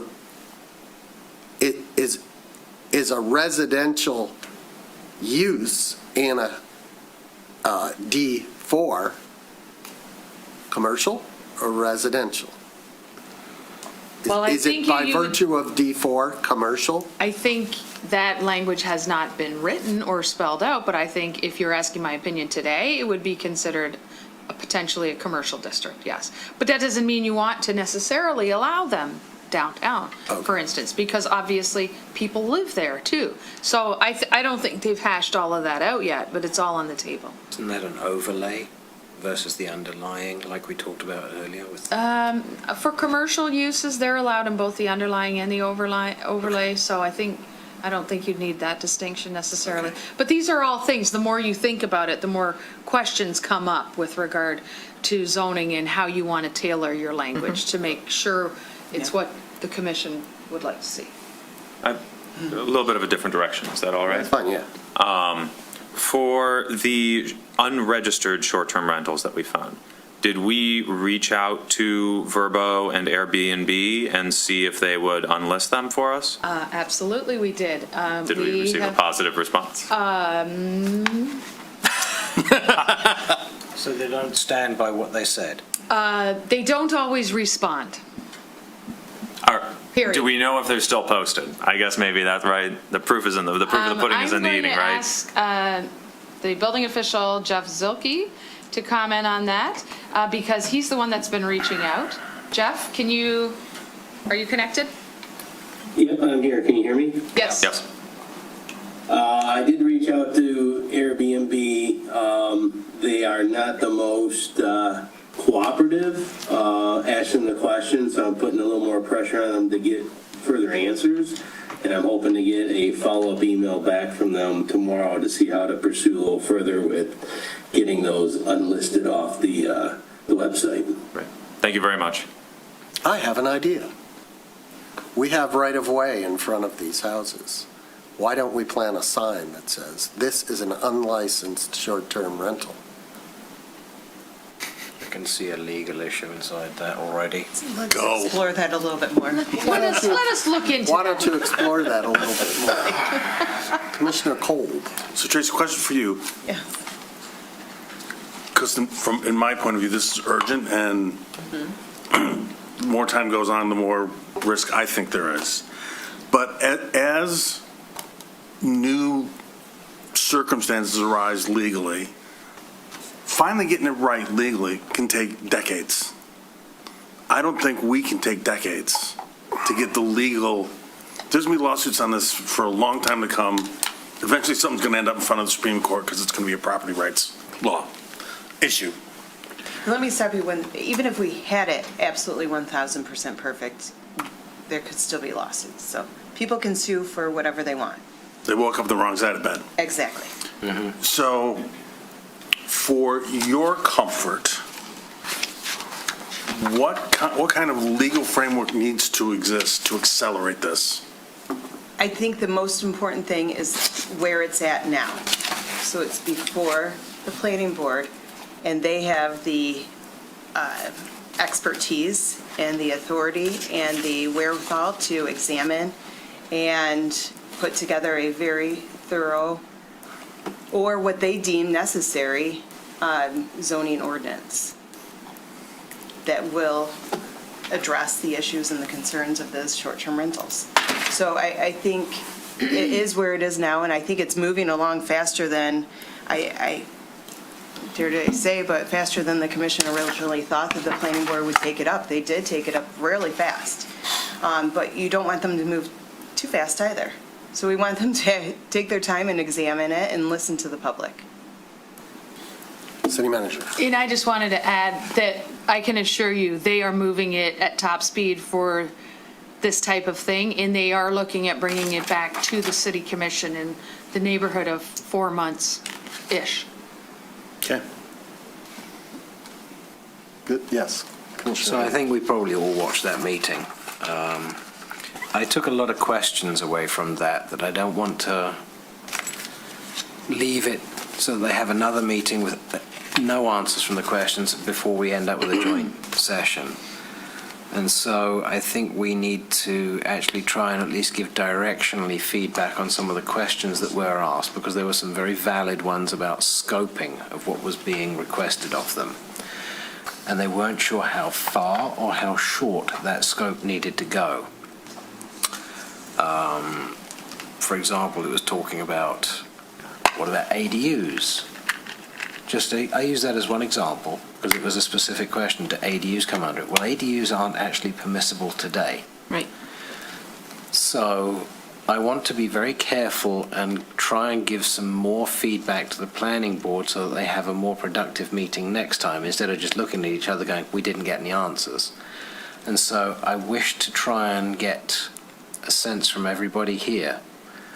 Do we wish to try and give a little bit more of that scope narrowing, such as the question under ADUs? I look at it and say... Well, let me, is it possible to ask the chairman of the planning board to give you a list of questions that you can bring to us that will help us make this move along more quickly, just in case they're unclear about something? That is exactly what we plan to do at the joint meeting, But when is the joint meeting?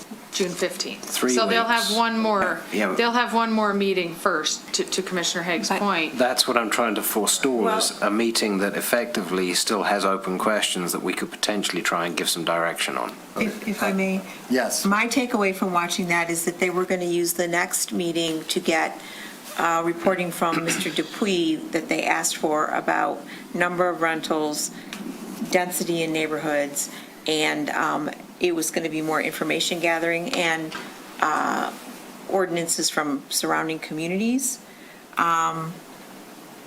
I think we should be prepared for the June 15th meeting.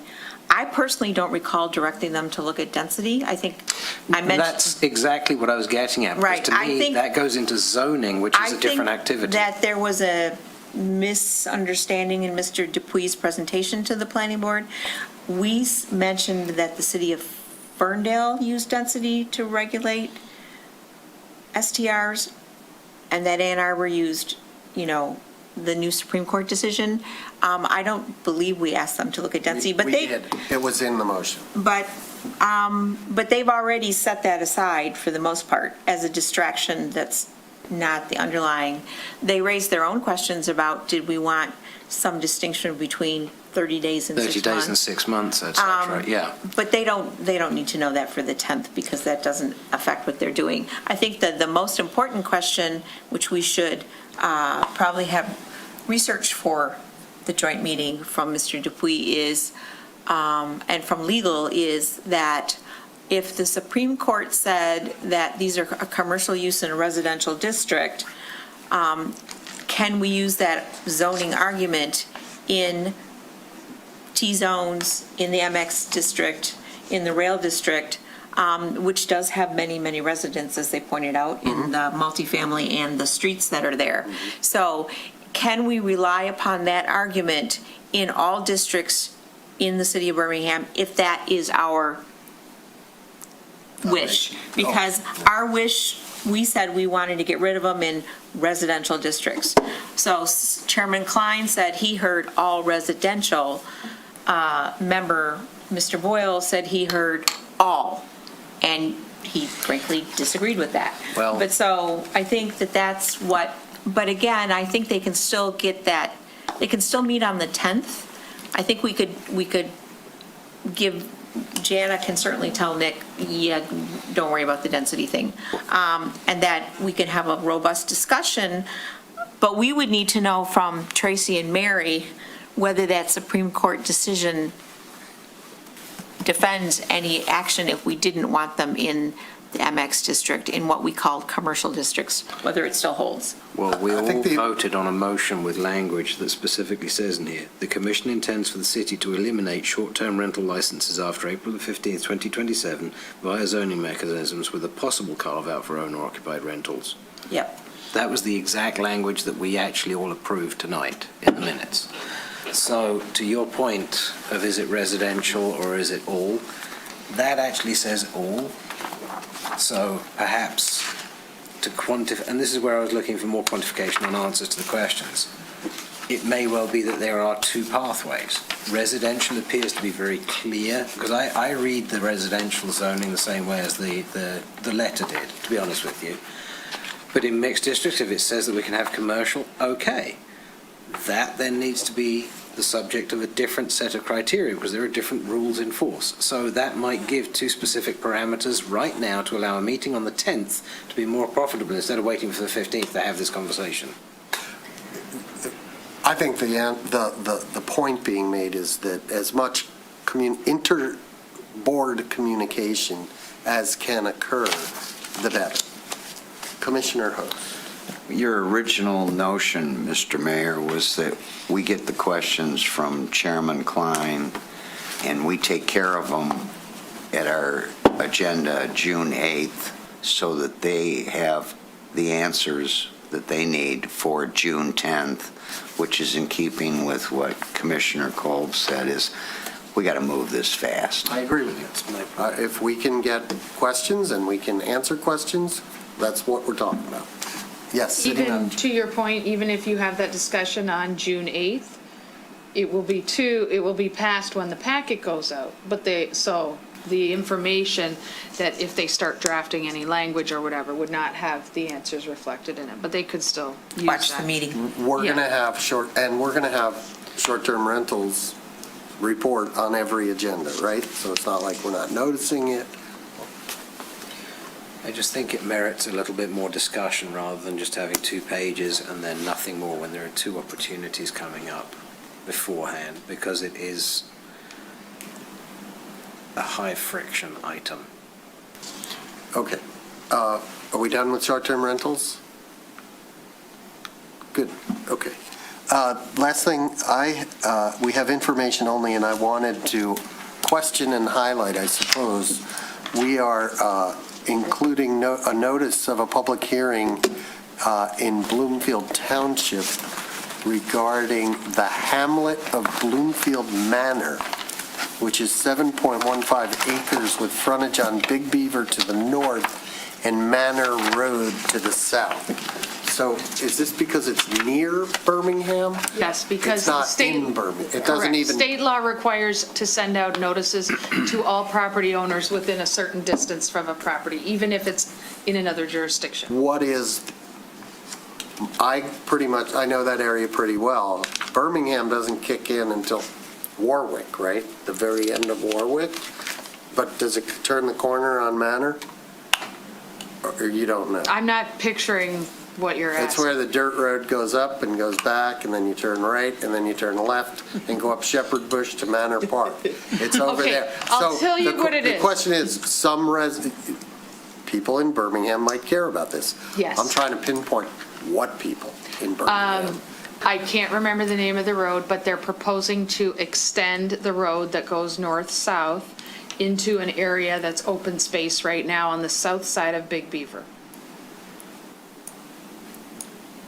A road that goes north-south, Yes, so so let me it pull up the map. crosses Big Beaver? No, it does Or- not. or No. it's near- No, Big Beaver's here, and it comes here, and we Banner? have some Birmingham residents down here. They want to extend that road and put a couple of houses up on the road on the south side of Big Beaver. So farther away from us. And the meeting was tonight at 7 PM. Never mind. Well, it would be interesting to know what's going on. They're looking to put a couple of, well, I think 6 or 7 houses. Yeah, okay. Motion to adjourn? So moved. Second? Second.